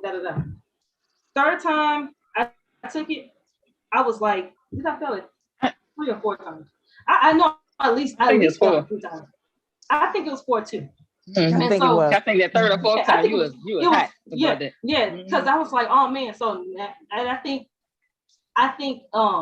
think I was like missing it by just a few points. I wasn't that far away from passing. I'm like, oh man, I just cannot pass this test. And then at this point, I'm in school, and because I remember when I was in school, I ended up having to take a year off of school just to pass the test. The next class that I had to take, I had to have passed the praxis first, and so I had to take a year off of school to pass this exam. And every time I'm taking it, it's coming out of my pocket. It's like $118 or something like that every time. And then I'm trying to buy books so I can study. Boom, boom, boom. And so at this point, I'm starting to get mad. I remember being in school and people said, don't take your praxis exam at this specific testing facility. Take it at LSU. Matrix. That's right. Or the white school the white schools. And that's the mistake that I made. And so because I kept giving Pro Matrix my money. And I just want to say, along with what you're saying, because I had the same experience, but I failed it more than you. And so what happened is that the book that you get from the practice, I knew every question back and forth, knew every principle, studied this test. I knew it. I can work every problem out. Knew every principle. Went to that test and scored lower. At that point, I knew something was wrong. I knew something was wrong. So now I'm out of school for a year. I'm just, at home. My parents are like, what are you going to do? Finish? You got to, trying to graduate. And I'm like, I don't know. I'm studying. I don't know. I just cannot pass this test. Maybe this test is impossible to pass. It's like at this point, Yeah. like you said, you were attempting the degree before me, and you can pass this. So I'm like, this test must Right. just be that hard. And then on top Yeah. of that, because very few people take the physics practice, there's very little They material. don't, and not Yes. only that, they don't offer it that often because so few people take it. Exactly. And there's very material to help study for the practice. And so all they had within a STEM a STEM workbook to help practice for exam. They had like a little few pages that was on physics. And that's all I really had to do is have those problems to work. I started, and then at this point, I'm like, I'm going back looking at my notes from when I was in class. I keep all of my textbooks. So I'm going back and I'm going through the textbook, learning the concepts. And so, and then I still failed. And then what happened is that the flood of 2016 came, and all of my books got flooded and destroyed. So at this point, I don't have any of my material to practice for the practice. So I'm trying to look for materials online, can't find anything other than like a one-page worksheet. And so I found, I think, two YouTube videos on the practice exam, and they were like 45 minutes. The longest one was like 45 minutes, the other one was like 15 minutes. That's all I had going into the practice was those two videos. And the last time I took it, I passed it because I took it at a different facility, which just so happened to be at the white school. That's it. And they told me that if you didn't take it there, to go to Hammond and take it at the other white school. And they said, I guarantee you. And I know it's true. 4 times. I know it's true. Failed it at one facility. The first time I took it at another facility, I passed it. Somebody is so, and I know people argue and say, "Oh, it's because you knew the material by then. You had seen some." No. That's all I have to say. So and I passed it and over. Yes. And I have my story too, but that's a long story. That's a very long story. So we're not even going there. But I want to go back to, I want to show an image because we are, I guess we had more to say when we thought we did. I'm gonna show this image I found, and I thought it was very telling. And this is a quote by Albert Einstein on our educational system. And it says, everybody is genius. But if you judge a fish by its ability to climb a tree, it will live its whole life believing it is stupid. Okay. Yep. So you see all the animals here, right? And you see the teacher here. And it says, for a fair selection, everybody has to take the same exam. Please climb that tree. So you have, all these different animals. And he's saying here, basically, that you have to, there's something in education called multiple intelligences. And so everybody has, what Gabrielle said earlier, a zone of genius. So if you're testing somebody outside of their zone of genius, of course, they can seem like they're underperforming or failing in an area that is not their zone of genius. And so all you have to do is give that person, their zone of genius, and they would be, have an IQ that is 150, as opposed to somebody else who doesn't have that skill set. So anyway, I thought this was just a nice little, excuse me, a nice little example of what we're saying. And so I have a couple of more things that I want to share, and I think I can bring it up on the screen. And then, of course, we cannot leave without hearing from the Honorable Minister Louis Farrakhan. What was funny? I saw you all smiling. I thought that maybe you saw my screen. Okay, so I'm going to share my screen here. Let me see where it is. Okay. That's not what I want to share. I want to share this. And so let it pull up. And this is about the SAT. And this is, as I was saying earlier, from the Brookings Institute, right? And this is the Brookings Institute, for those of us who may not know, it's a think tank that comes from out of Washington, D.C. And they think about the think tank deals with, of course, things that are national and international, global ideas. And so, they have people that sit around and analyze statistics of different areas of, the of social life and different things. And so anyway, they have an article that they about the SAT math scores mirror and maintain racial inequality. And so I want to look at this, read a little bit of this article, and then I'm going to play a clip from the Honorable Minister Louis Farrakhan, and then we'll make our final comments on this, because we always have to bring it back home to, what thus saith the Lord. Now, in 1929, the SAT was created to give talented students, regardless of income, this is what they say, right? The chance to compete for college admission scholarships. Nearly 100 years later, it often excludes the lower income students it was created to help. Now, I want you to think in 1926, right? Let's transport back in time. They were not trying to give us, Black folks, Latinos, so-called Native Americans, scholarships. So they weren't talking about us, they were talking about white folk, okay? They were trying to bring some of their white folks up in class. So it says, nearly 100 years later, it often excluded lower income students because at that time, we were to be considered as Black people in the educational system. And although the original exam was primarily aimed at economic diversity, part of the stated modern mission is to help increase racial diversity too.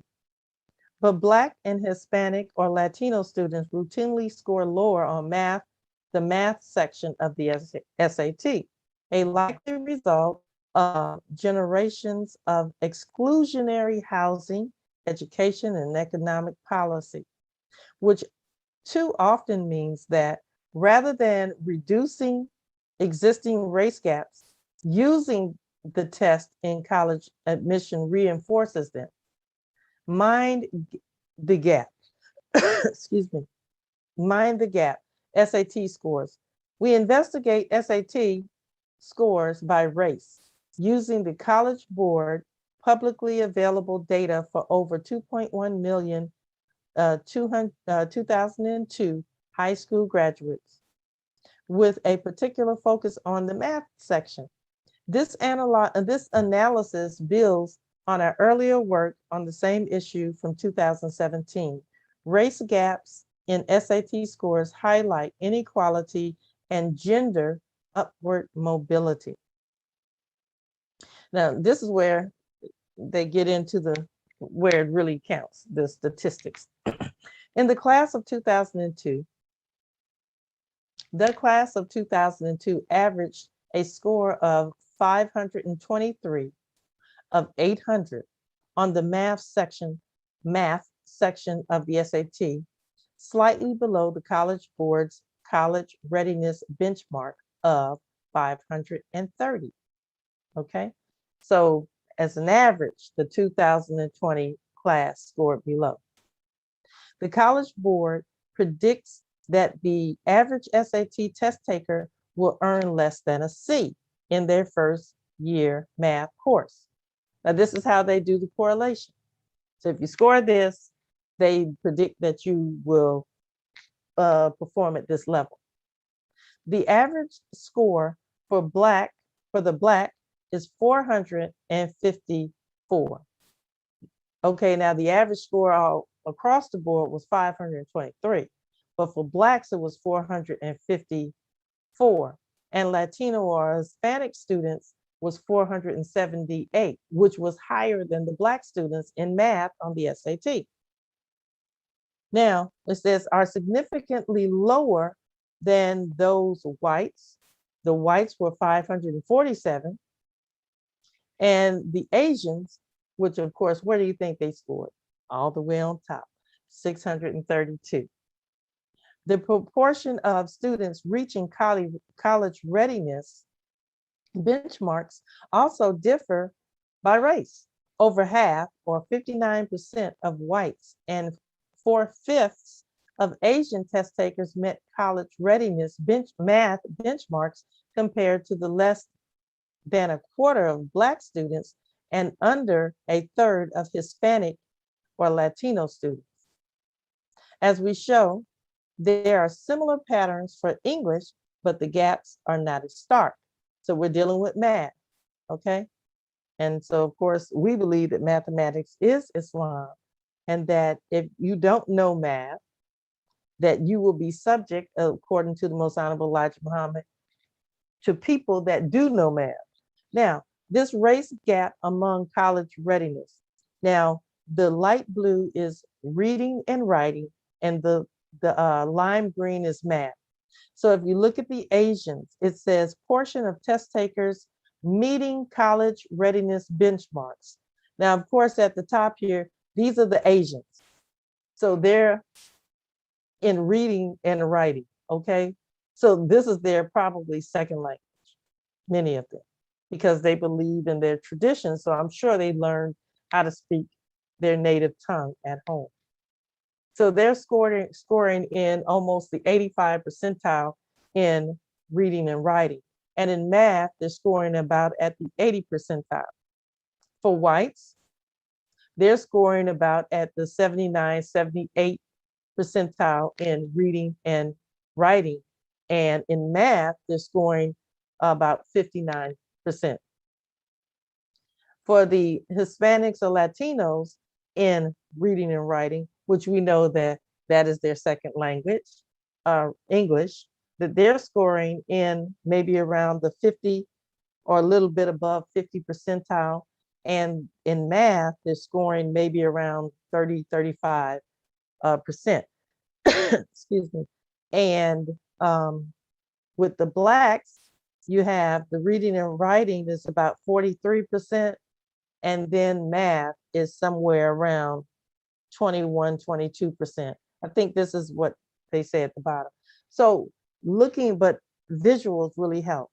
These are the Asians here and the whites, and these are the Blacks in terms of what they say as it relates to the SAT and college readiness.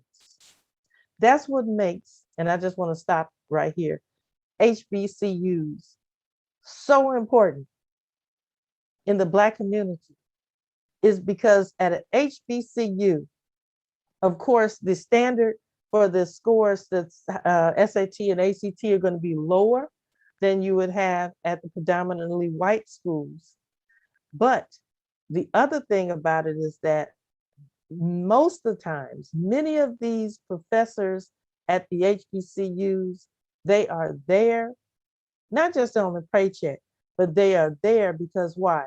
They care whether or not the students learn. And I'm going to stop sharing my screen in just a second because there was more that I wanted to show. We're just going to look at the graphics. The wide race gaps in the SAT math scores. Now, of course, you have the Asians here. And here in this distribution, you have, in terms of the scores, you remember 800 is the top.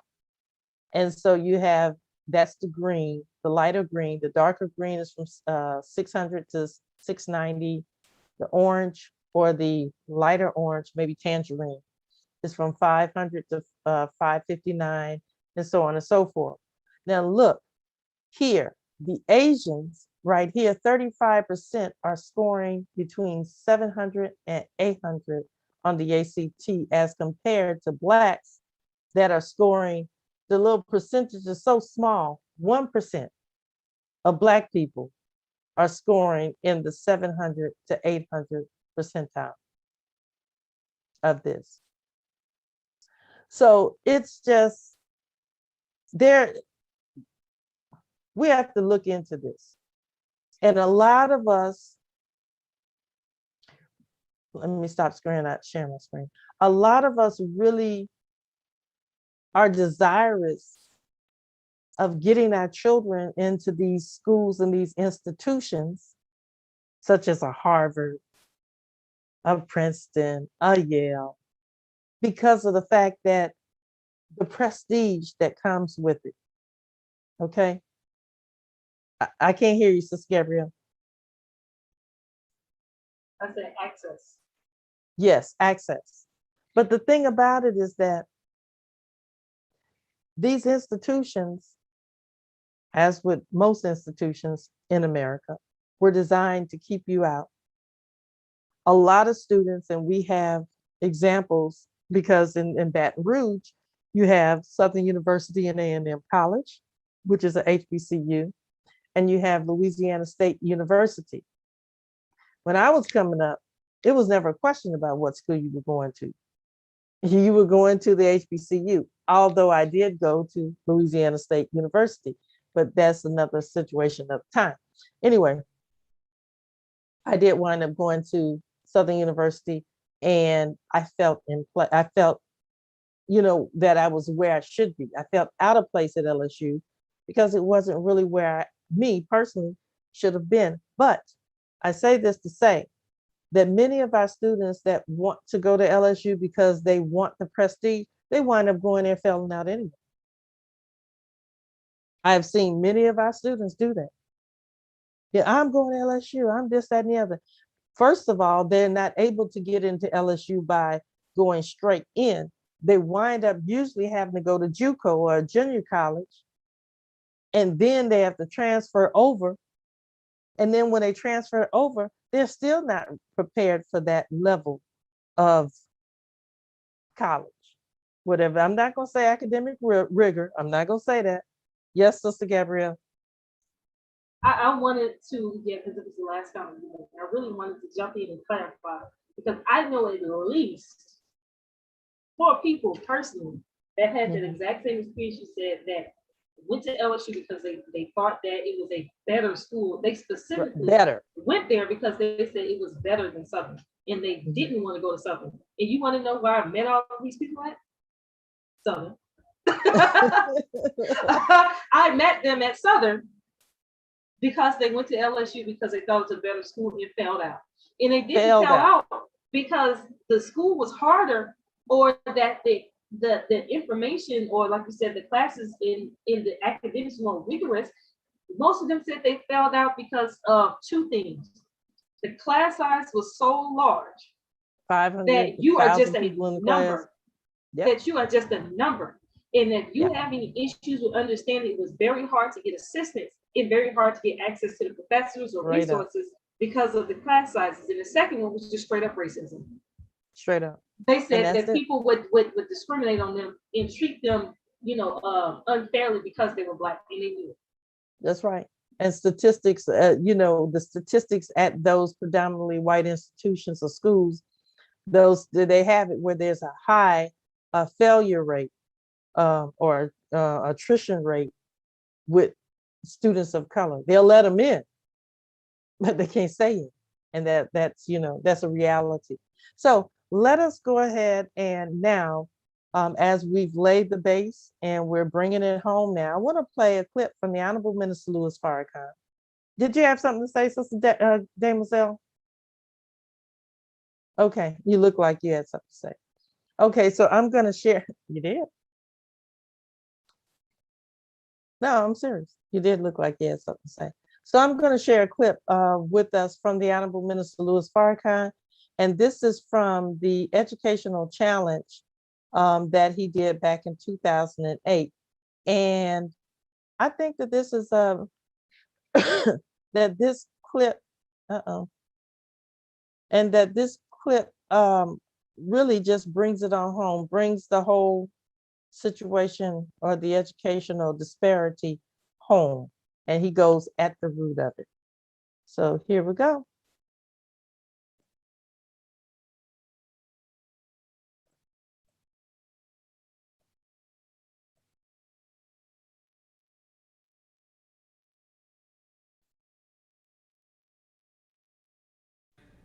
dead last. This is America.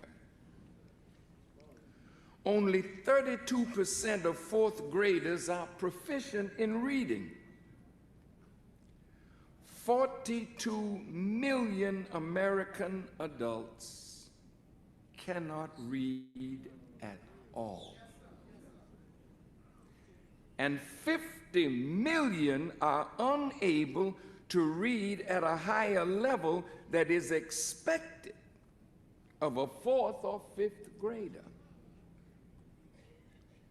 So that's 92 million out of 300 million in the greatest nation on earth that are educationally deficient. And that number increases by some 2.25 million each year. 20% of all high school seniors are functionally illiterate. 13% of public school children were enrolled in special education. Half of those were considered learning disabled. And over half of all public schools reported a criminal incident to the police. And 10% of schools reported serious violent crimes. Now, this is not black statistics. This is the general American public. Now, I'll be more specific with black education statistics. Only 12% of black high school seniors are proficient readers, while 54% have below basic reading skills. It is estimated that 40 to 44% of blacks, that's almost half of us, are functionally illiterate. Black children are almost 3 times more likely than white children to be labeled mentally retarded.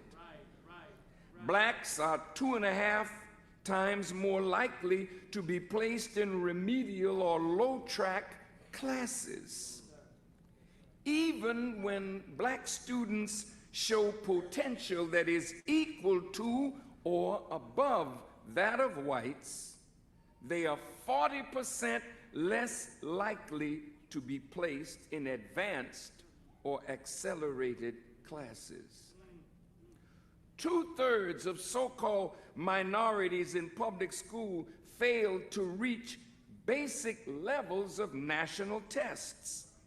And there continues to be marked disparities between black and white students in the national SAT scores.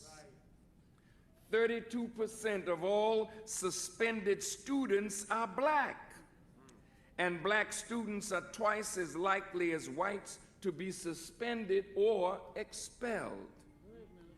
The high school dropout rate in some inner city communities approaches 50%. And only 26% of blacks who do finish high school go to college, while 37% of whites go to college. College-educated blacks are 4 times more likely than whites to experience unemployment. Black women account for nearly all of the gains made in black enrollment in higher education since the mid-1980s. All black colleges, at black colleges, women make up 60% of enrollment and 80% of the honor rolls. Where will these women find appropriate mates among our men?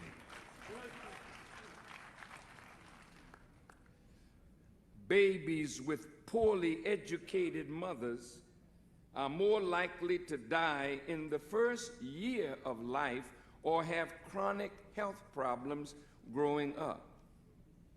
Blacks are dramatically underrepresented in many professions. They are only 3.2% of lawyers, 3% of doctors, and less than 1% of architects. Black males have both the lowest average level of educational attainment and the highest percentage, nearly 50% of workers with more education than their jobs require. So it doesn't make any difference what kind of education we have. The jobs that we have don't even require the kind of education that we have. White males with a high school diploma are just as likely to have a job and tend to earn just as much as black males with college degrees. And light-skinned blacks have a 50% better chance of getting a job than dark-skinned blacks.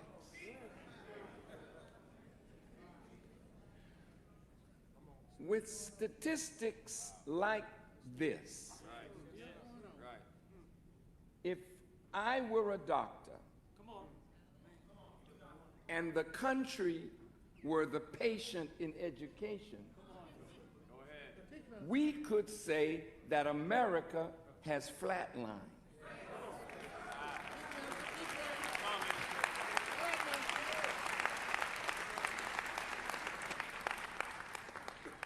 With those kinds of statistics, then, this produces an educational challenge. And that's why we chose that subject, an educational challenge. And this is telling us the type of thing that we are and must be engaged in, which is to stimulate or challenge our intellect over the problem that is found in education. Now, the Honorable Elijah Muhammad said that education is the torchlight of civilization. Civilizations begin with knowledge, and civilizations end when the knowledge that originated that civilization begins to decline, to come in. So, the idea at the root of Western education is that which controls Africa, Asia, Latin America, North America, the entire world. So when black, brown, Asian, and Arab students come to get Western education, they also get baptized into that idea of the dominion of the superior dominant people. Am I making any sense to you? That's why Africa cannot develop, because her scholars are educated in Europe and America, and they have that idea in their head that makes them sick and makes them abusers of their people. Watch this.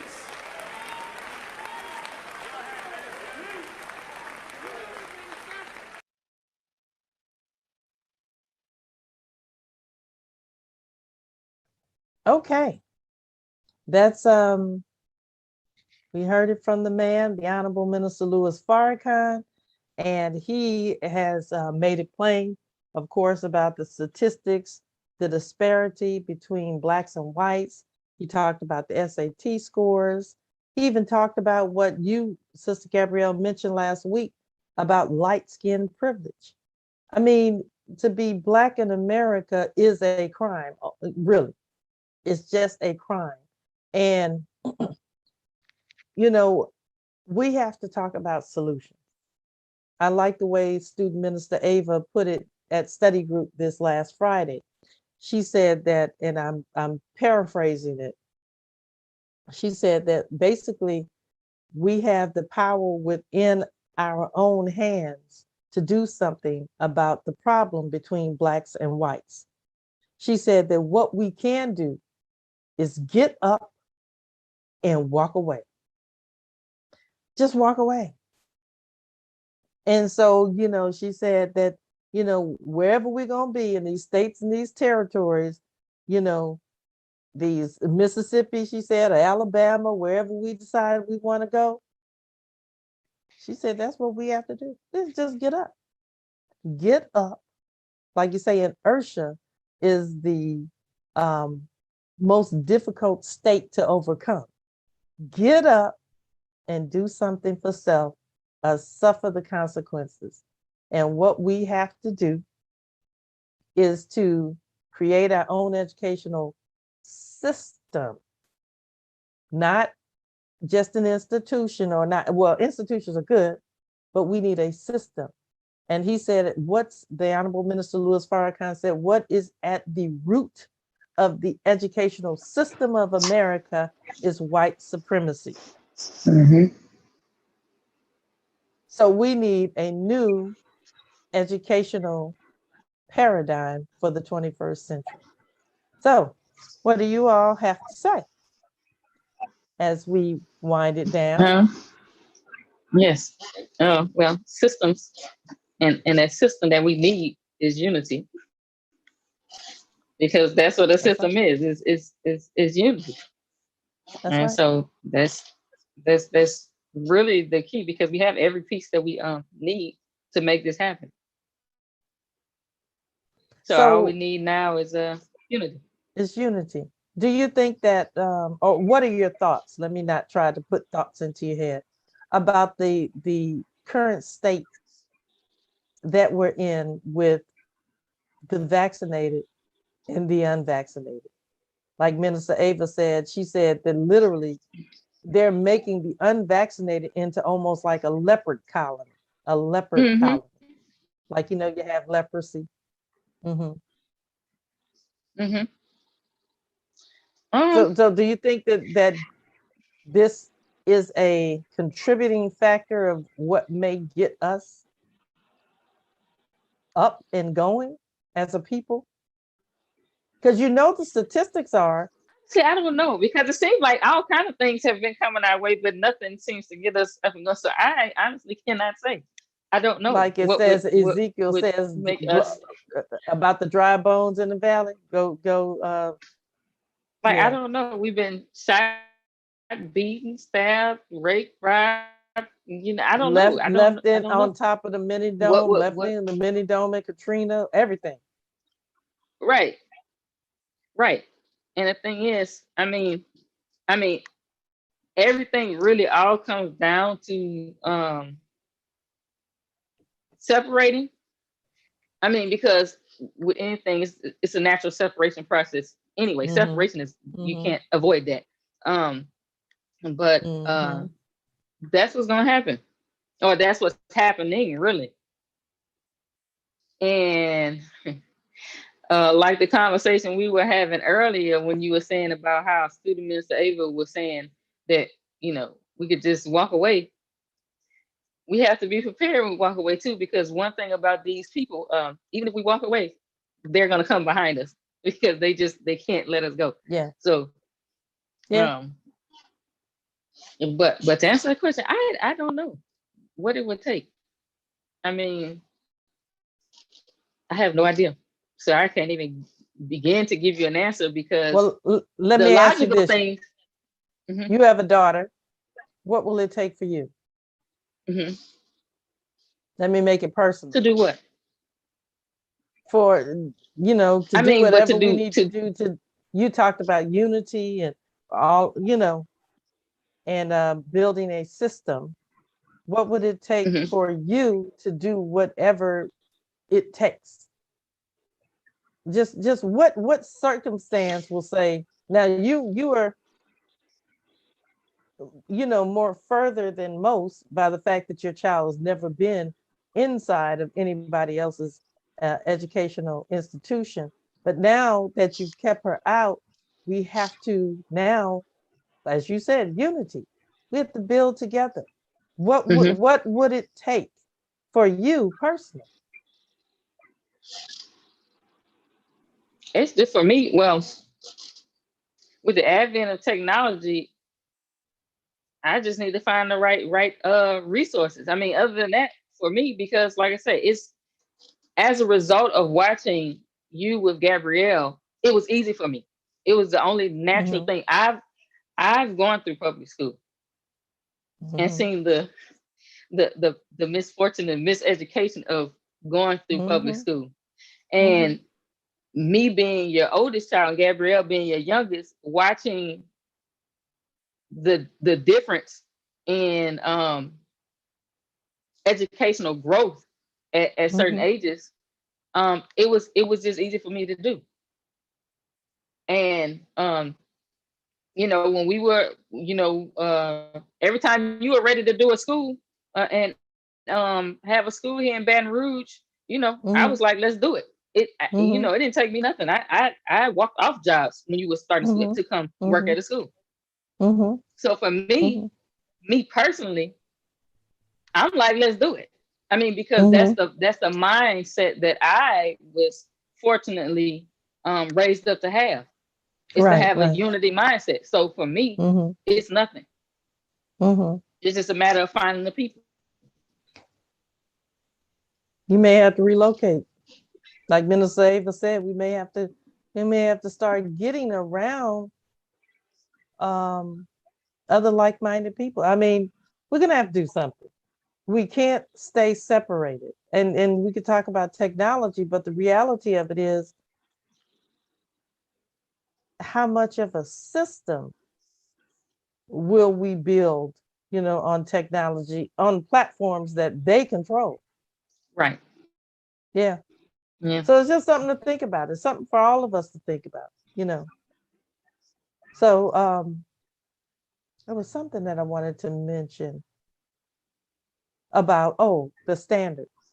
Now, in the beginning, we talked about the standards that the original rules of instruction set out for us, because we do have a standard-based curriculum. And that standard is based on the Most Honorable Elijah Muhammad and the Honorable Minister Louis Farrakhan as its extension. But the Most Honorable Elijah Muhammad, in terms of a standards-based education for this world, if you've ever heard him speak, he had very broken English. And not only that, his level of formal education was very limited. He only went to the 4th grade of education. He finished the 3rd grade and or completed the 3rd grade and went to the 4th grade of education. And so when we're talking about him as a standard for an educational, if you will, a model, it has to be more than just whether or not we can read or write or do mathematics. It's the application of such knowledge. And so we have to reevaluate as, and we do believe in high stakes testing, because in the lessons it says that the apostle will, the first examination will be with the apostle to see whether or not we are fit to be able to work with him. So that means that there's a selecting and sorting, right? So that means that some of us will be fit to work with him and some of us won't. So that is a natural selection and sorting, but what is it based on? Is our educational paradigm based on white supremacy? It shouldn't be. It shouldn't be. But as the minister said, that when you're educated in his system, that you bring that white mind with you. So if any of us were educated in his system at any point, we're bringing the white man with us into our Which is all of educational us, system, pretty much. which is all of us, because he's still educating. Like right, because even some people might not like this, but like the lady say, Jane Elliott, are you racist? Were you in the public educational system? Yeah. Then the answer is yes. Yes. Period. I don't care how many Muhammads you have stacked on top of your name. If you went to this system, so that's why we need a man like Elijah. That's why we need a man like Farrakhan. We need somebody to get inside your brain and wash the white man out. So that's all I got to say about that. So, Sister Gabrielle, what you got to say in your closing remarks?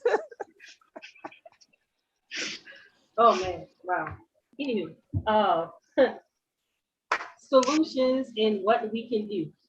Before I get into that, I want to mention, answer that question because I heard the Honorable Minister Louis Farrakhan answer, and he was saying that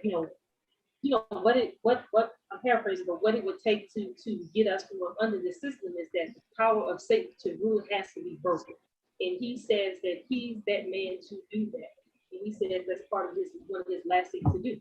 And so Yes. that's just a scenario like you have a student, you have a bully, and then sometimes it takes for somebody who's stronger than the bully to knock the bully down in front of the person that they're tormenting, for that person to have the courage and willpower to stand up against that person. And so I think that is being done because that's just what the school system. Nobody wants to take their children out of the public school, but then once the school shut down, you had no choice but to keep your children at home. And they're shutting down all over the country. Had their children, right, and then once they had their children in the school, going to school at home, they were able to overhear some of the foolishness that was coming across from the other side of the camera. So they're like, hold on, wait a minute, this isn't right. But my thing is like, you came through that school system. So like, what makes you think that somehow they were going to be different from when you were in it? Now that's the part that I don't understand. Or maybe if they do such a good job at brainwashing you that you forget the whole traumatic experience, You just blanked out and you just don't even remember all the trauma that you went through. Yeah, that's what it'll take. But what can we do? No, go ahead. You froze, Sister Damsel. Okay. You're going real slowly, but go ahead, Sister Damsel.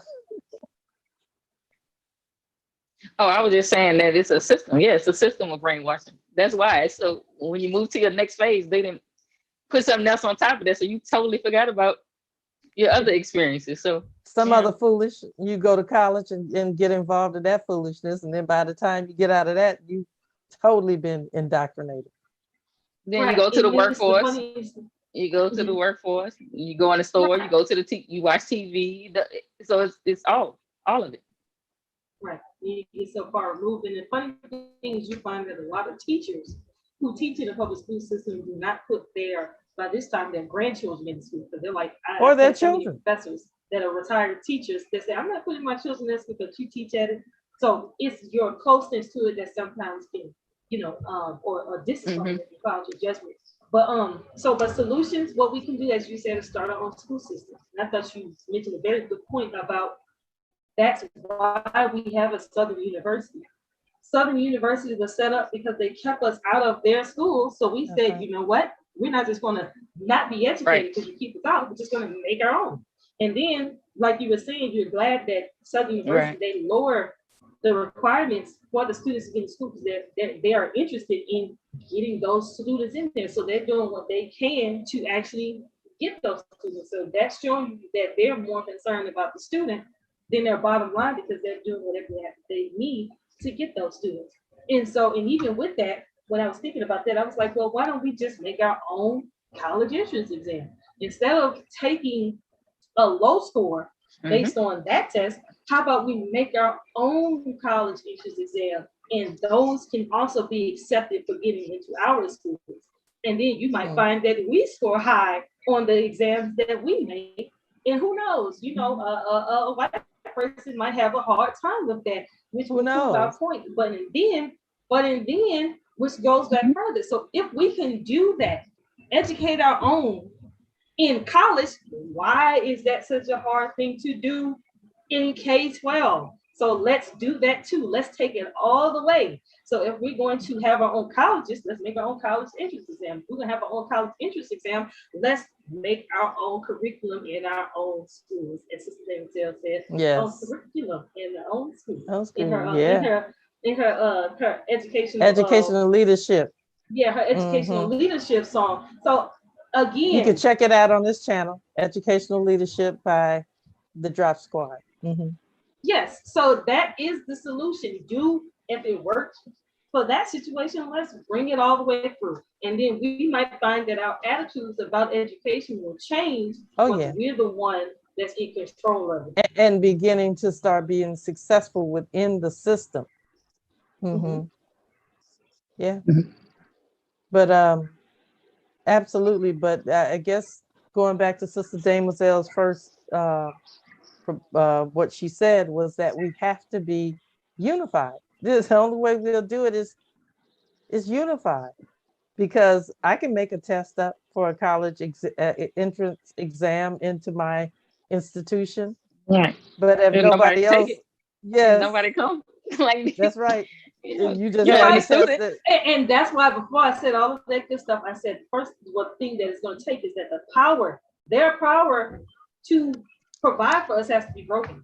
So we can go through all the books. Why do we love the devil? Because he gives us nothing. We learned that from the Supreme Wisdom. We learned that the law came to make us free and independent people. We have our own flag for this book. In this book, he said, "Do for self." He said, that's our final examination for college. For high school. Right, and educate yourself. Make a curriculum that will have our students prepared. This book says that a new world is going to come to a new mind and a new idea. And this book said that education is the torchlight for the civilization. So you put all those together, and then you get what? Do for self. Do for self. That's what it all. Bring it out. A new world.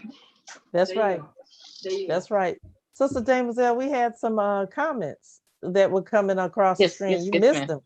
Okay, well, I think we had Super Sam. Okay. Yes, Super Sam Clark. He says the vaccination debate is forcing us to separate. Yeah. He also said because Pharaoh is saying what you can have, what you can't have if you don't take it. Right, sister? If we walk away, it will speed up the unraveling of this great nation. He also says, so we must keep building the ark. So when the flood comes, we will be ready for two of every kind. That's right. He also says, I think the college entrance exam is shopaholics to the literacy exam of the 60s, and the tuition is the poll tax.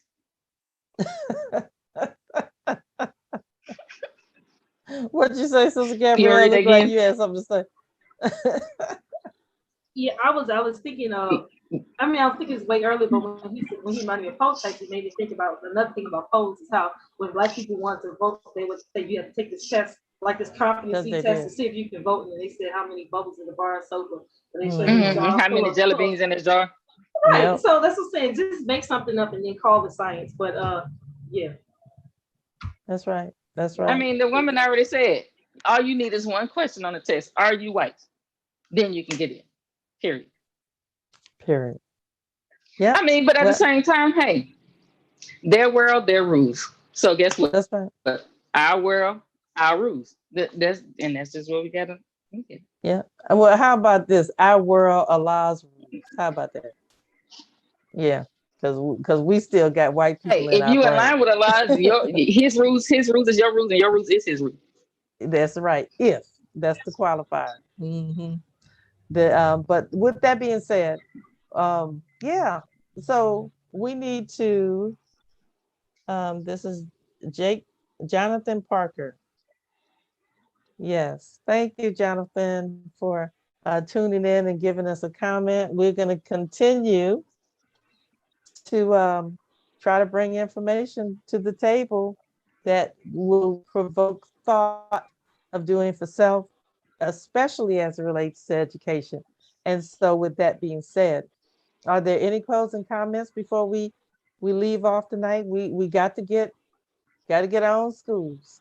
That is really the bottom line. And to have your own schools, we have a standard.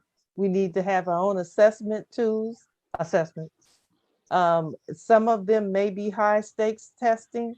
However, we would never test somebody unless we actually taught them what we wanted them to be tested on. Okay.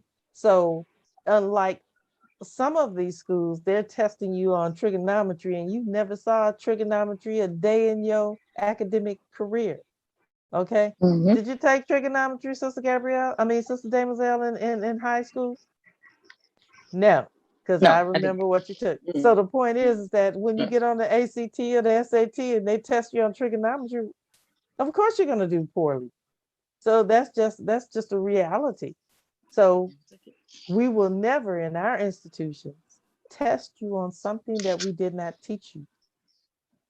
That's unfair to test you on something that you never learned. Unless you're using a test about something they never learned to see, like That's a an pre yes. some type That's of what you call pre-exam analysis. or Analysis. pre-testing. Yeah. All right, And there's Yeah, nothing wrong with diagnostic. That's a but not to yes. starting point. judge you. And That's that's what Yes, a what the but true lessons not to say. educator, keep you out from something. That's right. right? But that's That's what a right. true educator would do. See what you know first, so we can see where we're going to go. Exactly. Exactly. Well, anyway, yeah. So we had a couple more comments and then we're gonna close it out for today. Because these Saturdays roll around so quickly.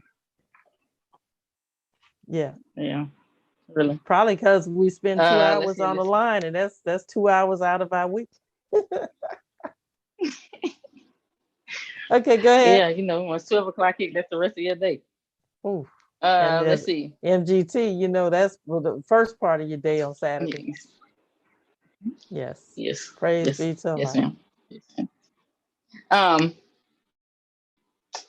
Let's see. Super Sound Clark. He says shopaholic should be similar to. So that's what that was. He also I don't said get that one. that's what I'm teaching now. AP Calculus, Algebra 3, and Algebra 2. Go ahead, Super Sam. So In I high would assume that school or in you're a college? math teacher. Yes. Well, he said calculus 3. I don't think they take Cal 3 in high school. No, he I said know I remember algebra, Cal 3 in college. algebra, Oh, algebra okay. 3. Just algebra 2 and 3. Yes, algebra 2 and Okay. 3. He said AP Calculus. So Okay, yeah, that's high AP school. Calculus, algebra. Okay. Yeah, that's what I'm saying. I'm assuming that's high school. Okay. Algebra Very 3 and good, algebra Super 2. Sam. So that's what it's all about, teaching those skills, because really math is about how you think and being able to think based on the law of cause and effect. And mathematics really helps frame the mind to He said be high school. able to think that, ma'am. Oh, he said high school. Yes. And so I was mathematics is saying, yeah, so he said important. high school. Yes, ma'am. And literally math can be fun. Okay. But because of our bad experiences with math as Black folk, we are literally like shell shocked and don't even want to be bothered with math, except that it is money making No, it and spending it. But anyway, that's it. what'd you say? That's it? That's the only money, that's the only numbers you want to I see. say that's it. Yes, ma'am. Hey, Well, look, in anyway, this world, that's the only numbers that matter. I say in this world, that's the only numbers that matter. I'm just looking We like just talked about how these tests cost money. The test costs money. Okay, schooling is money. it is business. How many people went to college and got all these what you call when you owe the school Student people? loans. What they call? You just paid off yours. Student Yes. loans. Yes. Mhm. Yes. Yes. So Super Sam say math is the language of God. Mm-hmm. What do you think, He Sister said Gabrielle? he said algebra 3 used to be he also say algebra 3 used to be trig Yeah, okay. and pre-cal Yeah. and pre-cal. Okay. Okay, got you. But as a physicist, not a physicist, I'll never call myself a physicist, but one who studied physics. I believe that physics is the language of God, but this is going to be a debate that we will have with mathematicians, over and over again. I think I'll that say that the truth is the language of God. Let's put it like that. the truth is what? The truth is the language of God. Okay, that's good. All right. which So, encompasses. yeah. So let's go ahead and and land this plane because we just talking now. So anyway, we want to thank you all once again. Thank you, brother Super Sam. Thank you, brother Jonathan, and everybody else who commented. We appreciate your input. And really, these conversations are conversations that we have in Just our want to throw home. this out there. Super Sam said his minor was in physics. Okay, Super Sam. You all right with me? Yes, because if you got mathematics and physics, you all right with me. You're down. You could be a member of our club, brother Super Sam. Okay. So yeah, we won't get too deep here on the podcast because we could go all the way out to Pluto and back. Yes. So anyway, with that being said, thank you all for joining us for this episode of the New World Education Podcast.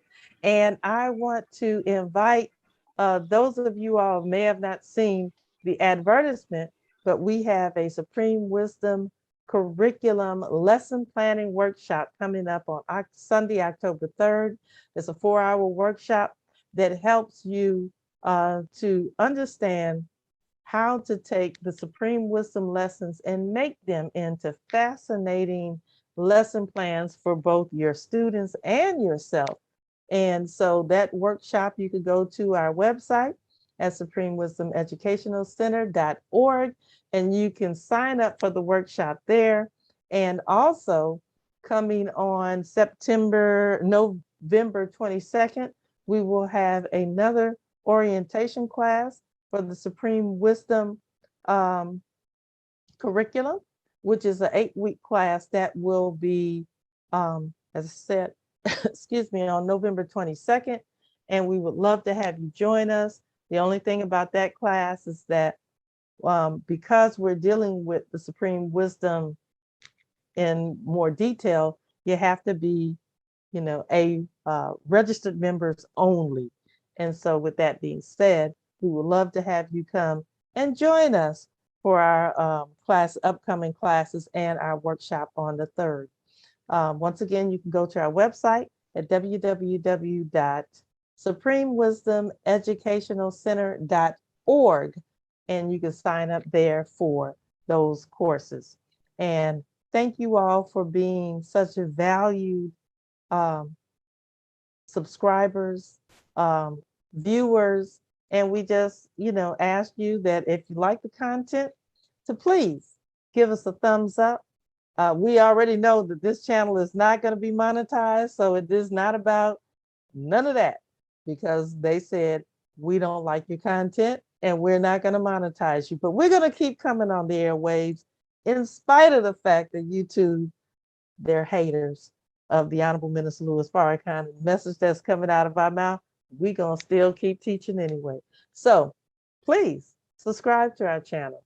And of course, share this with somebody that you think that might like this information, and turn on your notification bell, because we try to come to you every Saturday.